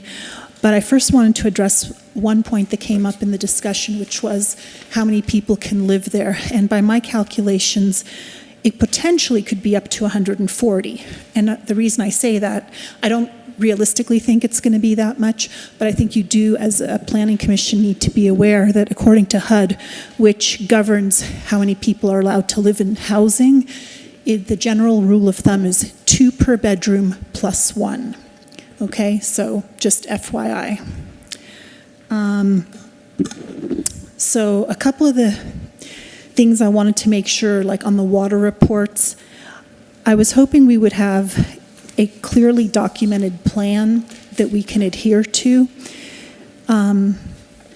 Because a lot of times we have good ideas and we talk about them, but we don't, down the road something happens and we don't stick to them. And that's why we have the ordinances and the other things out there. One of my big concerns is the waters of the U.S. And I think Tom's done a great job of, like talking about all of this. And, originally he said no more runoff than now. And then he said no more peak flow, which is really good because that is a concern. Because one of my concerns is that parcel has so much impervious surfaces and the roofs, even from the parking. Where is all that going to go? How is that going to get off the roofs? And I think it's a great project, but I just think there's a lot of surfaces where the water's not going to get to the original soils. And according to California law, when you have improvements on any parcel that is it starts off as dirt, and even if you put as much as a driveway on there, you have to be conscientious of where that water goes, and you can't, put it onto other places. And because we have waters of the U.S. that have been stated to run down to the hospital property, and whether it's the hospital property's ponds or whether it's the creek on the south end, those are all funneled into waters of the U.S. And I put some pictures in my email, of one of the parcels that this water from the hospital runs through, and it is waters of the U.S. So anyway, if you could consider that, I would appreciate it. Anyway, I would urge you to do maybe a continuance so we could get reports to look at some of the issues that like Tucson and Vaughn and others brought up. Thank you so Diana. much. Appreciate it. Okay, okay then. No one else here is going to speak, so now we'll go to the folks who are joining us remotely. We have Betty, then Peggy. Okay, so first we have Betty. Let's see if we can hear you. Yes, we can hear you. Great. At your last meeting about the Danco project, the city manager noted that the meeting was an opportunity for people to voice their concerns. Yet a few days later, when briefing the city council, he complained certain people come out looking for technicalities to fight this project, but always couching their comments as having concerns of the need for affordable housing. That attitude is disrespectful and dismissive of not only Mount Shasta citizens, but of the laws to which they refer. Many have taken time to comment on this project, especially Dale and Peggy, who are knowledgeable and you might even say experts in researching and applying laws to projects. As in other projects over the decades, they have dedicated substantial time and energy addressing Danco's noncompliance with CEQA and city ordinances. It is important those concerns be addressed so this project succeeds on qualifying merits, not avoidance. CEQA and city ordinances are not mere suggestions, but mandates with which city and Danco must comply. As you know, I've been actively involved in projects for nearly 12 years. Up until now, due to health concerns, I have not commented on this project. However, I assure you, as a low-income person, I have legitimate concerns regarding the need for affordable housing. As a person who worked in law for 20 years, I have concerns that laws such as CEQA and ordinances are followed, not dismissed as technicalities. So many important issues have been raised that have not been resolved. I address two: the noise study and the ISM&D. Helix attempts to justify its single inadequate noise study by ignoring the general plan noise element requirement of more than that single midday event. It also references a California Supreme Court decision regarding noise, but interprets that decision as exempting railroad noise. As Dale pointed out recently, that decision explicitly states that CEQA specially protects those in affordable and low-income housing from such noise and projects of this size. The nearly 800-page ISM&D has been revised and called final. However, a required drainage study is still missing, and the site plan has changed. Gentry v. Murrieta is still relevant. 1995 decision states, by law, when an agency responds to public comments by incorporating additional mitigation into an ISM&D, it must recirculate the ISM&D for a minimum of 30 days for additional public review. The city has not done this regarding the Caltrans letter dated February 22. Therefore, any approval of this ISM&D is premature, and several other options are available to you. I ask for your careful consideration. Thank you. Thank you, Betty. And Paul, Peggy you said Risch, Peggy Risch then is up Michael next? Williams. Okay, Peggy? Okay, We can good hear you. evening. I'd like to just start off, where do I begin? First of all, I'd like to say I believe it's premature for the planning commissioners to approve the architectural review, the conditional use permit, and the CEQA document. You simply do not have all the information you need. The small 1.15 acre parcel design have to significantly change, even more than the new site design made available less than a week ago to you, responsible agencies, and the public. You have the option tonight of requiring that these substantial changes on the project site, or to require substantial changes to provide more parking or other solutions that would resolve issues as it relates to health, welfare, and safety. A traffic study would provide professional recommendations. Your responsibility is also to evaluate the building size, placement, landscaping, and other related impacts, including stormwater design. The landscape architect's assurance is not, I will stress, is not what Caltrans has required, namely a drainage report with calculations signed and stamped by an engineer. That does not exist.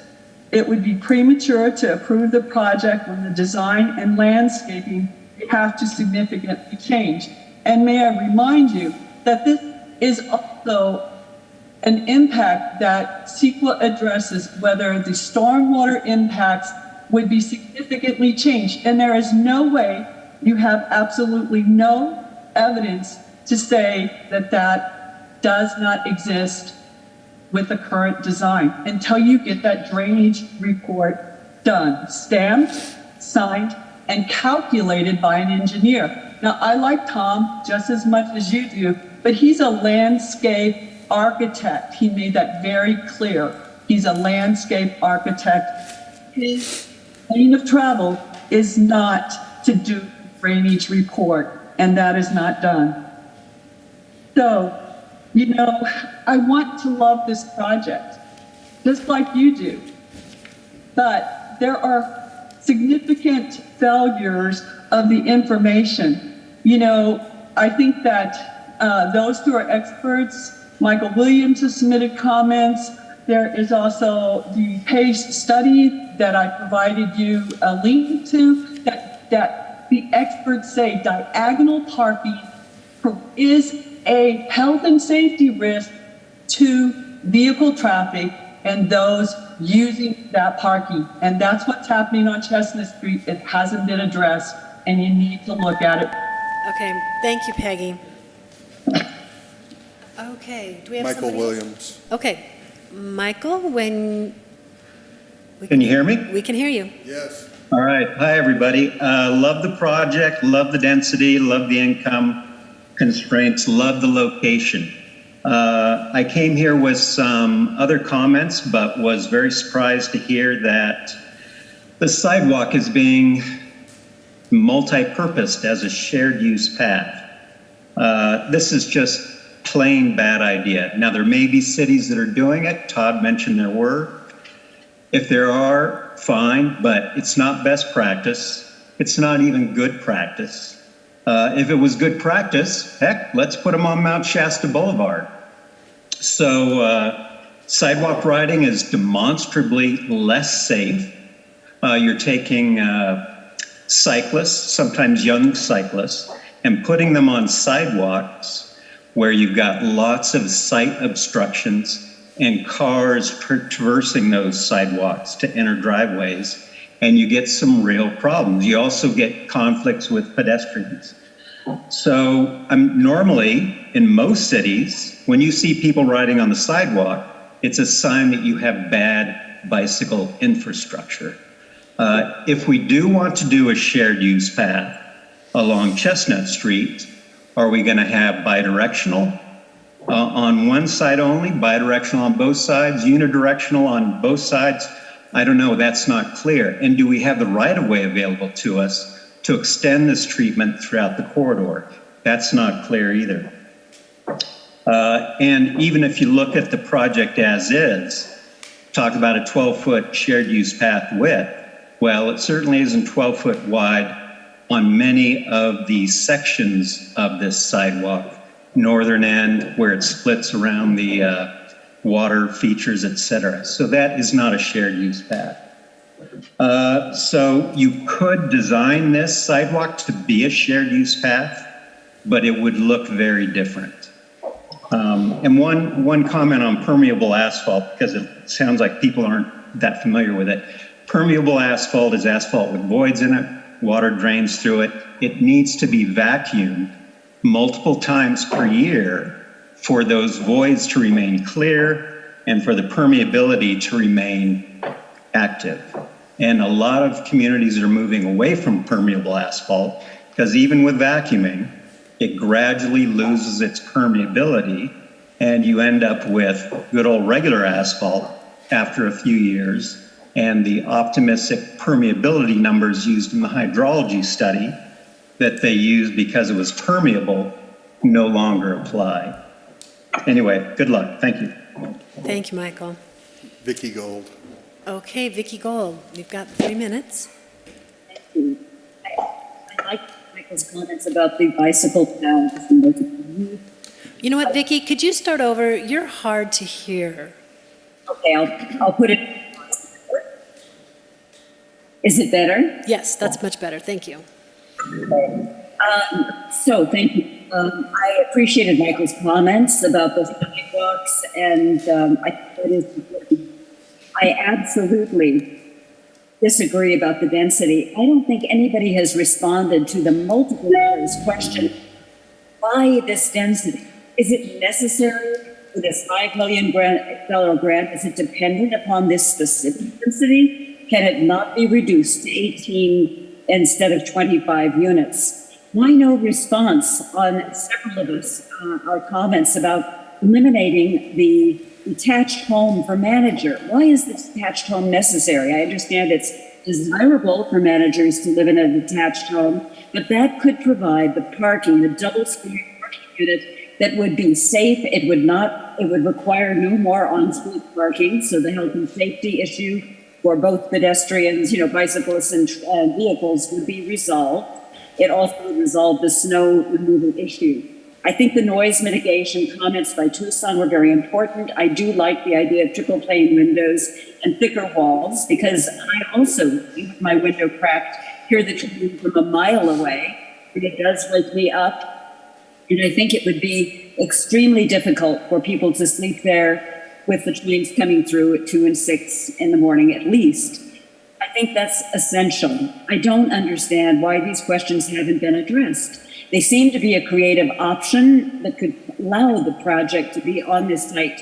I think Johanna's comment and Peggy's also about the number of people who could be generated by the numbers of units here is very important. It's a huge difference between, I think it's 46 and I don't really know, and I'd have to do the math, which is not acceptable from the consultants. They need to know the specific answers, and we need to be informed of that. If it's going to be 58 or 100 or 104, I know you can't determine right now what that will be. We need to always look at the worst case scenario, or the best if you just want to say we want the massive number of people crowded into this project. I personally think you haven't considered that all the other affordable projects and subsidized projects like Alta Vista, Hinkley, Eschaton, Alder Gardens, all of these have much larger land. I know that it was built when the land was less expensive, but that's why I think the Roseburg property on the east side, not the landing, is a desirable alternative. And I think I would appreciate, you can't respond to me, but I would appreciate you asking those questions of the consultant. Thank you. Thank you, Vicki. Geneva.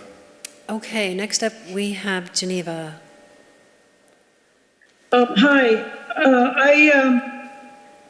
I agree with many of the concerns that have expressed about this project. Oh, hang on, Geneva, could you start over? You're hard to hear. I'm sorry, is this better? Not really. Oh, is this better? That's better. Okay. So I think I agree with many of the other concerns that have come up here. I think this is not a complete project yet. I think as a CEQA document, the ISMND is not complete for all of the reasons that other folks have expressed. There's no stream drainage, there's no storm drainage plan specifically requested by Department of Transportation. There's essentially a new mitigation measure that was rewritten in response to the Department of Fish and Wildlife that needs to be reviewed. To me, that's a substantial change because it's essentially a rewritten mitigation measure. There are the noise issues, the density issues, the questions about what the density actually is, the traffic issues. So I second all of those people's concerns, but I do want to bring up an issue that I think there's been confusion about what kind of housing this is. Some people are calling it low-income housing, and some are calling it affordable housing. Those apparently are not the same thing. The ISMND says there will be 2 low-income units, and the rest will be affordable housing. So I think we need to it would be great to have some clarification on what that difference is, and we need to be, so that we are aware of what population demographic this actually will serve. I think that is it for now. Just another concern about the CEQA document, I found it upsetting the way the responses to comments were handled. I thought they were extremely disrespectful, mainly served to try to deflect or distract from the content of those comments. And I would really encourage you to not accept that as a standard for how to handle public input. And I will forego my remaining time. Thank you. Thank you, Geneva. Looks like that's it from what I can tell. Okay. If there's anybody out there that wanted to speak to us, I hope you know the procedure. You go in, you raise your hand, and we'd open it up. But seeing no other public comment, I'm going to close the public hearing now and ask commissioners. We can start with Alan for comments and questions. Mackenzie, could you talk a little bit about the manager's unit and what the background and why that's the way these are laid out, please? Sure. As I mentioned, we really like to give our managers a really nice unit just because they do a lot for the community. A lot of times they're at their job all the time, essentially. So sometimes, tenants will go to them on off hours. And so this is kind of a little bit of us trying to avoid that so much that they could have their own personal space and live quietly and peacefully on their own, in a sense, at the housing project. We've just gotten feedback from all of our managers. It's one of our standard practices to talk to them and see what they would like in order to do their job better, in order to have a happier life living on site. And that's definitely one of the things that we hear back the most. So it's really just a benefit for the manager, and we think it's a good one and a way that we can retain really good employees. And you've set them up like this in the past in other locations? This is an arrangement you have on other locations? Well, we do a lot of different kinds of projects. So we have some high-rise communities in places like San Jose. We've got mid-rise communities with one building. We've got townhomes and garden walk-up apartments. So it just really depends on the site and what kind of architecture there is. But, you know, on one of our projects here in Samoa, it's an 80-unit project. The manager has a top floor, so it's the third floor. And they've got a 3-bedroom, and they've got views of the bay and of the ocean, and so that's a really nice benefit for them. So it just depends on the project, but if we can, we like to give them a very nice unit so that they enjoy their work more. That makes sense, thank you. It was talked about a little bit earlier, but just to reiterate to the commenters, a stormwater plan during the preparation of construction documents, that's when it's put together. Whether the basins are the right size, whether the right depth, all of that detail comes later. It doesn't come now. So right. Well, so we would put together we call it a SWIP, or a SWIPy, Stormwater Pollution Prevention Plan, as a part of the construction project and as a part of the building permit process generally. And you know, this project does use low impact development principles, which are really for the project itself in terms of on-site retention and detention and bioswales, as Tom talked about earlier. yes, that was all for me. Thanks. Okay, thanks, Alan. David? Tucson? I do want to say thank you for all the public comment. There was a lot of it, a lot of letters to go through. I read all of them. It's important to get public feedback on projects like this and other projects, and it's good to see the engagement. There was a lot of good points made, and I hope we've been able to address a lot of those.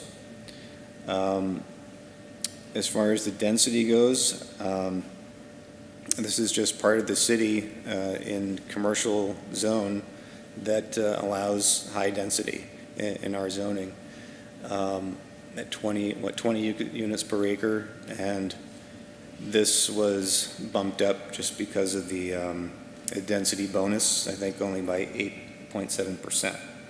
So it's within those in the state and local zoning regulations, so that works for me. Let's see. Michael brought up the shared sidewalk concern, and that's definitely something that needs to be figured out. But I think 12 feet wide will allow for, 4 feet one-way bike, 4 feet the other direction bike, and then 4 feet pedestrian. I think that can be delineated, and so it's as safe as possible. And then again, the drainage and stormwater stuff is addressed later on, and that's all done by a civil engineer that has to prove that the stormwater runoff from all the impervious surfaces, that there's going to be an adequate infiltration and drainage system. So I hopefully that that addresses a lot of the concerns. Thanks, Tucson. Belinda? I highly recommend that you use pavers. Having had pavers in the parking lot of Berryvale for numerous years with semi-trucks, we have not replaced a single one.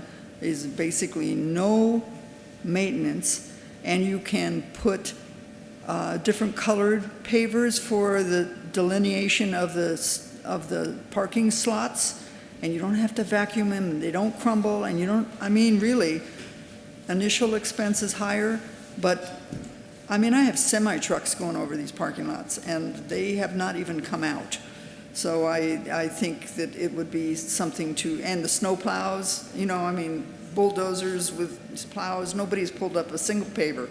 That asphalt, I hate to say, asphalt comes up. We had an asphalt parking lot before, and it's cooler. That's the other thing. The pavers are cooler, so, all those things. So I highly recommend that you figure that into this situation, because you're going to end up with a huge benefit later on, plus that it looks good, And yes, it's a bumpier, but they're not cobblestones. So handicapped people can, that's wrong, PC, but people that are in wheelchairs or compromised, they don't seem to have any problem getting through the parking lot. So that's all. And I don't know whether this project comes back to us when you have gotten further along. The approving the architectural design is a little hard when we don't have a little more finish after we give you what we said. Like Tucson said, I don't like the dark colors so much. I'd like to keep less dark, using them as an accent, but I like all the blue and the beige and those other colors. So it's hard to approve the architectural design colors when we don't really know what you're going to do for sure. That is our job tonight, is to approve the architectural design. I know, but we don't know. I mean, we have these mock-ups, but they have, where do we say, okay, put blue here? And I mean, how do you do that? I don't understand. You don't. We approve the palette. Huh? We approve the color palette and materials palette. Those are the options. Okay, so, anyway, I agree with Tucson as far as the color, but I also like a little bit of metal, so we talked about that. All right, thank you. All right, Vaughn. Well, first of all, I want to echo Tucson's comments about the public comments. It's great input. Thank you for your energy, and thank you for your interest in the community. And you probably don't get thanked enough for the time and effort you put into these thoughts, and I just want to take a moment and say thank you. I really liked, Tom has already, I think, advocated for pavers to begin with, and I really liked the idea until you mentioned about the ADA part. If I had to roll a wheelchair across pavers, it probably wouldn't be my favorite thing to do. It's fine. Yeah, I know, but it's not the same thing. Asphalt's not good either. Yeah. Bigger wheel's going to absorb better, though. So short of that one thought, because ADA is big, it's something I'm certainly concerned about. I do like the paver idea. Those are my only comments. Thanks, Vaughn. Paul? Yeah, so one thing I was curious about, I just have a couple of comments and maybe an idea. If you build a new structure within the county, they require you to have solar. Has that been considered for this project? It's on it. It's all over. It's already part of this. Okay.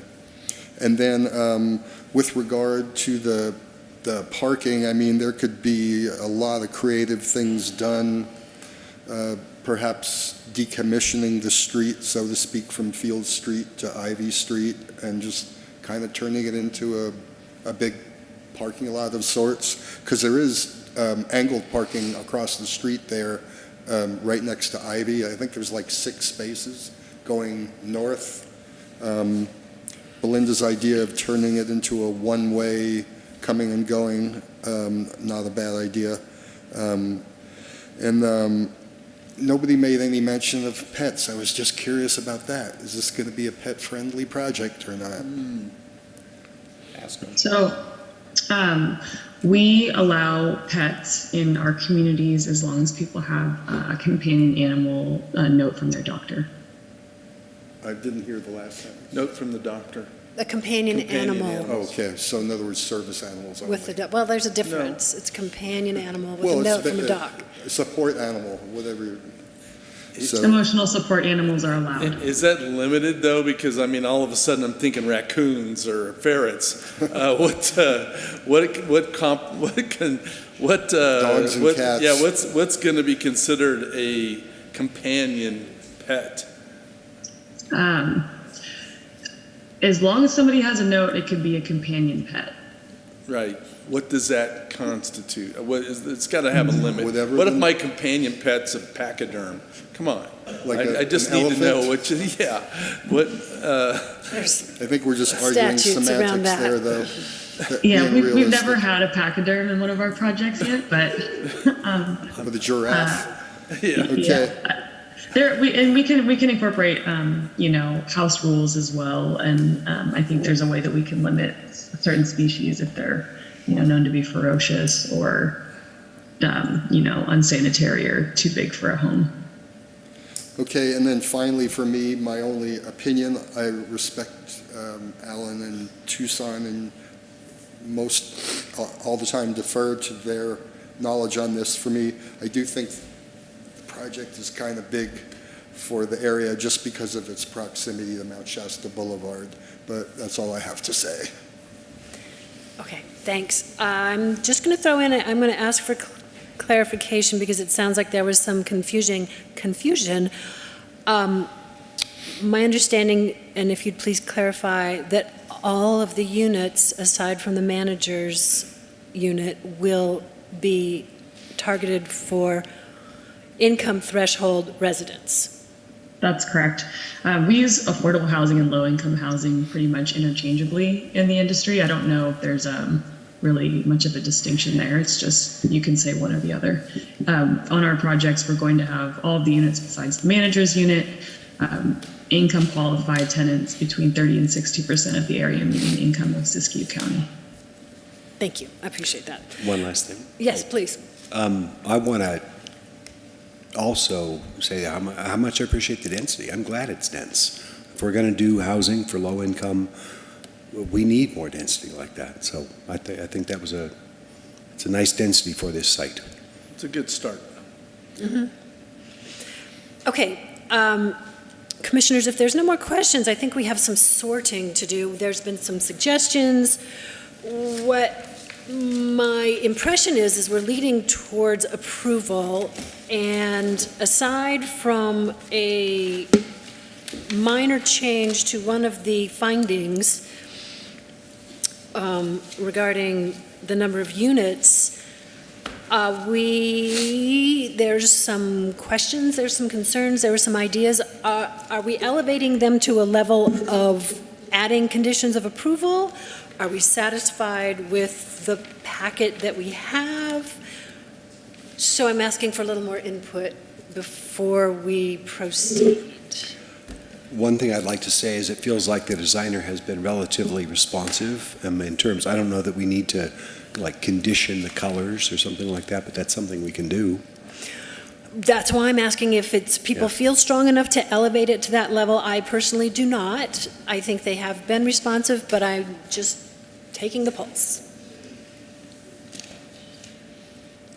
If anybody, or we can launch straight into, if anybody, we're going to have a little bit of work. We have a couple of motions, I suspect. One, we would have to approve the architectural design, I think is a separate item from adopting the mitigated negative deck and approving a conditional use permit. So there's kind of two separate actions. Yep. So we can add conditions, somebody could make a motion, and I'm going to leave it up to you. So you're the one who's, I'm hearing, is voicing out loud some hesitation.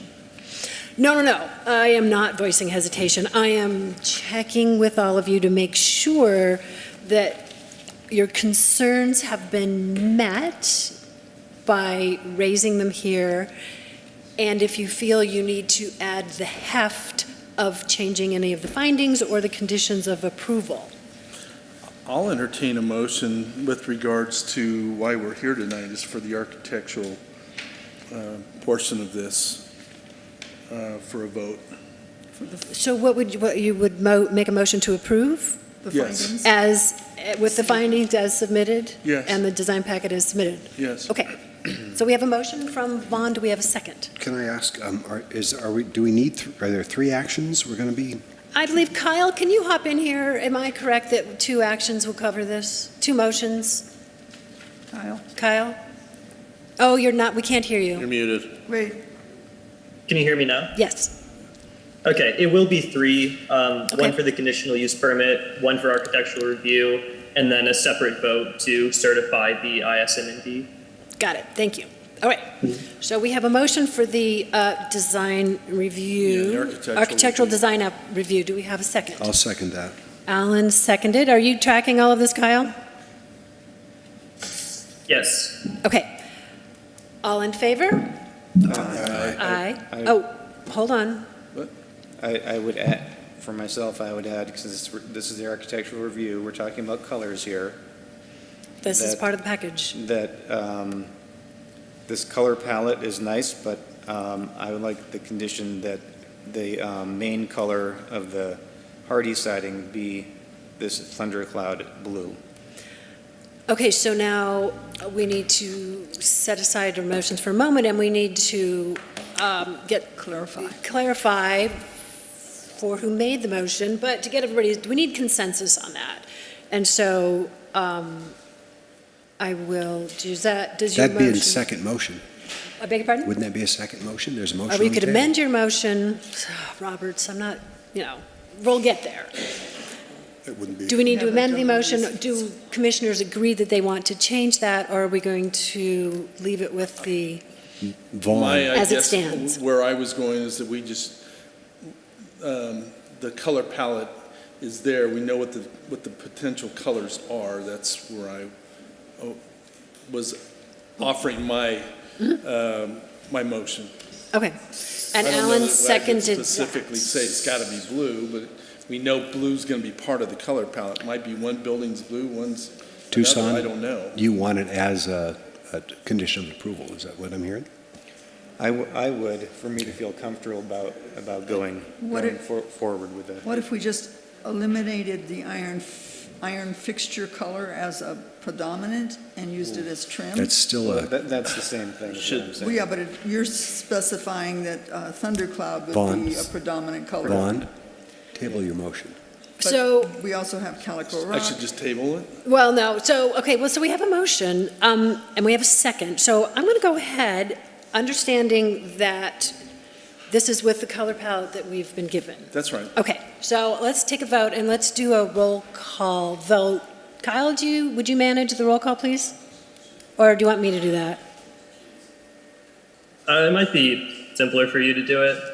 If you don't mind. Fair enough. What did he say? Okay, No. it'll be simpler for me to manage it. Okay, so all in favor of the motion, if everybody understands it, we'll start. Alan? Aye. David? Aye. Tucson? No. Myself? Aye. Belinda?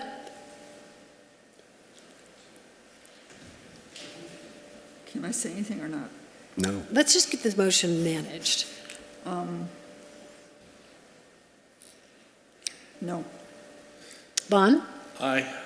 Paul?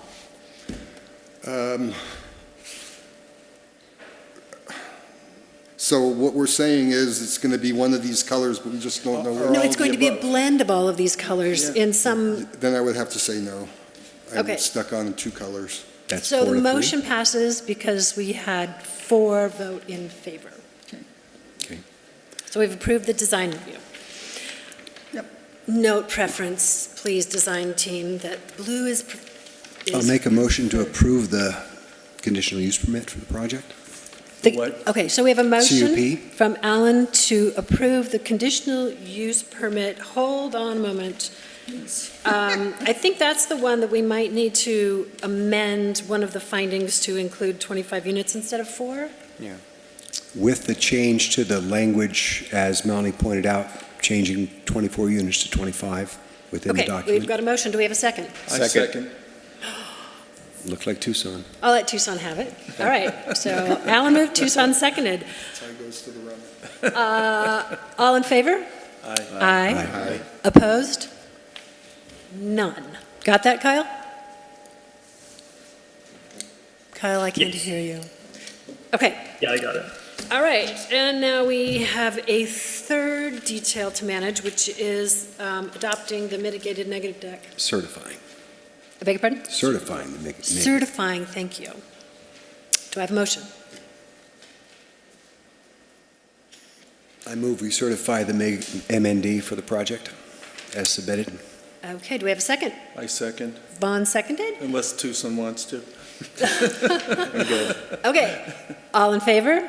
Aye. Opposed? No one opposed. It passed unanimously. So 2 of our items were approved unanimously. It was 4-3 on the design review. And now we're done. Well done. Thank you for public participation, as mentioned. And thank you, commissioners. Moving on to item actually number 5, not number 6, which is commission and staff comments. Commissioners, comments. Yeah, Paul. so hate to beat a dead horse, but back to the banner signs. Received another complaint from a local merchant who informed me that he went around and counted around town, and there was upwards of 16 banners, signs on various businesses. And so seems like we ought to have compliance look into that, perhaps. And I know that when we talked about it at the last meeting, Todd said that one of them said they were grandfathered in, one of the 3 businesses. I totally debate that, and even if that one was, there's still 2 other businesses on that boardwalk that are still using banner signs. And if we're going to pass ordinances, we have to enforce them. And that's just all I have to say about it. Oh, do we have Todd? Would you like, if you're still here, Todd, can you help us with that? Quick, I had code enforcement go out and with the chief of police as his boss, let them know that they are not grandfathered in and they need to remove it. I don't know where that stands. It sounds like it has not been removed. They're not. Hasn't. I will get both code enforcement again. Or we could send those businesses a letter and tell them they're required to remove it. I think a visit sounds Right, but usually something in the form of a letter gives you a time frame to work within, and then it provides provenance for your argument, whatever, just because it's been going on for a long time. Along with citations. Yeah, thank you. Thank you, Todd. Okay, any other commission comments? Belinda? Todd, what's happening with the nest? Has there been any progress? Yeah, yes. The nest has been turned over by the judge to a receiver, and the receiver is a real estate agent who will be coming up and photographing the property and putting it up for sale. And, and when it's sold, it needs to be cleaned up, and any proceeds from the sale after the cleanup will go back to the owner, and then that becomes a property that hopefully we'll get a responsible developer in on. Good. Thank you for that update. Mm-hmm. Any commissioners, any other comments, questions? I guess I do. Sorry. I haven't been to many of the city council meetings, so I'm not sure what the conversations are around roads and improvements and what kind of funds are available. But there's Washington Street that's been in disrepair for a lot of years, and then in McLeod, especially this year after the snows, have really crumbled up into pieces. And just wondering, is there funds for road repairs or new paving in the city and those types of roads? So very limited funds. We have some gas tax funds, and we have some STIP funds for specific projects. But the streets that you mentioned aren't part of that. But we have money to patch, and where we can find at the end of the year, we'll repave where we can. Okay, thank you. David? Alan?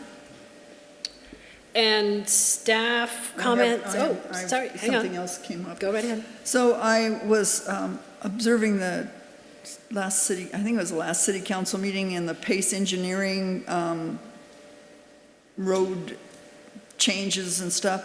And I was Sometimes I think maybe we should consider another engineering company because they have put potential for 3 more signals rather than roundabouts. And it's like, I'm going, did they just pull this out of their old file and slap it down for the city council? Because it was so uninnovative with things that I know that I was a little shocked. I mean, I'm not debating the pros and cons of one way, but all those intersections shouldn't have signals. You know, they just shouldn't have signals. You're gonna have people in a riot, so that's all. I don't know whether, I mean, just I'm putting that out there, Todd, because you're the one who's the front man, sorry to say. Yeah, no, I get it. I've got concerns about the one-way streets for a variety of reasons, but Yeah. your point's. And I wouldn't be even a bad thing to put roundabouts at those Ivy, Lake, Alma, anyway, just to slow everybody down, because it's downhill, you know, and it's just a disaster. But anyway, the one-way has, I can't tell you whether it's wrong, right or wrong. That's not my business, but the signals I can tell you it's wrong. It seems wrong. It's wrong. I'm opinionated. Thank you. Okay, then does staff have comments for us? I don't. Okay. Kyle? I guess other than to thank you for hanging in, it was a long hearing and appreciate everyone's comments. And yeah, man, thanks for the time. Lovely. Then I'm going to move on to item 7, future agenda items. Do we have anything coming up that we should know about? Maybe Kyle? There will be 1, potentially 2 lot splits likely coming to the next planning commission meeting.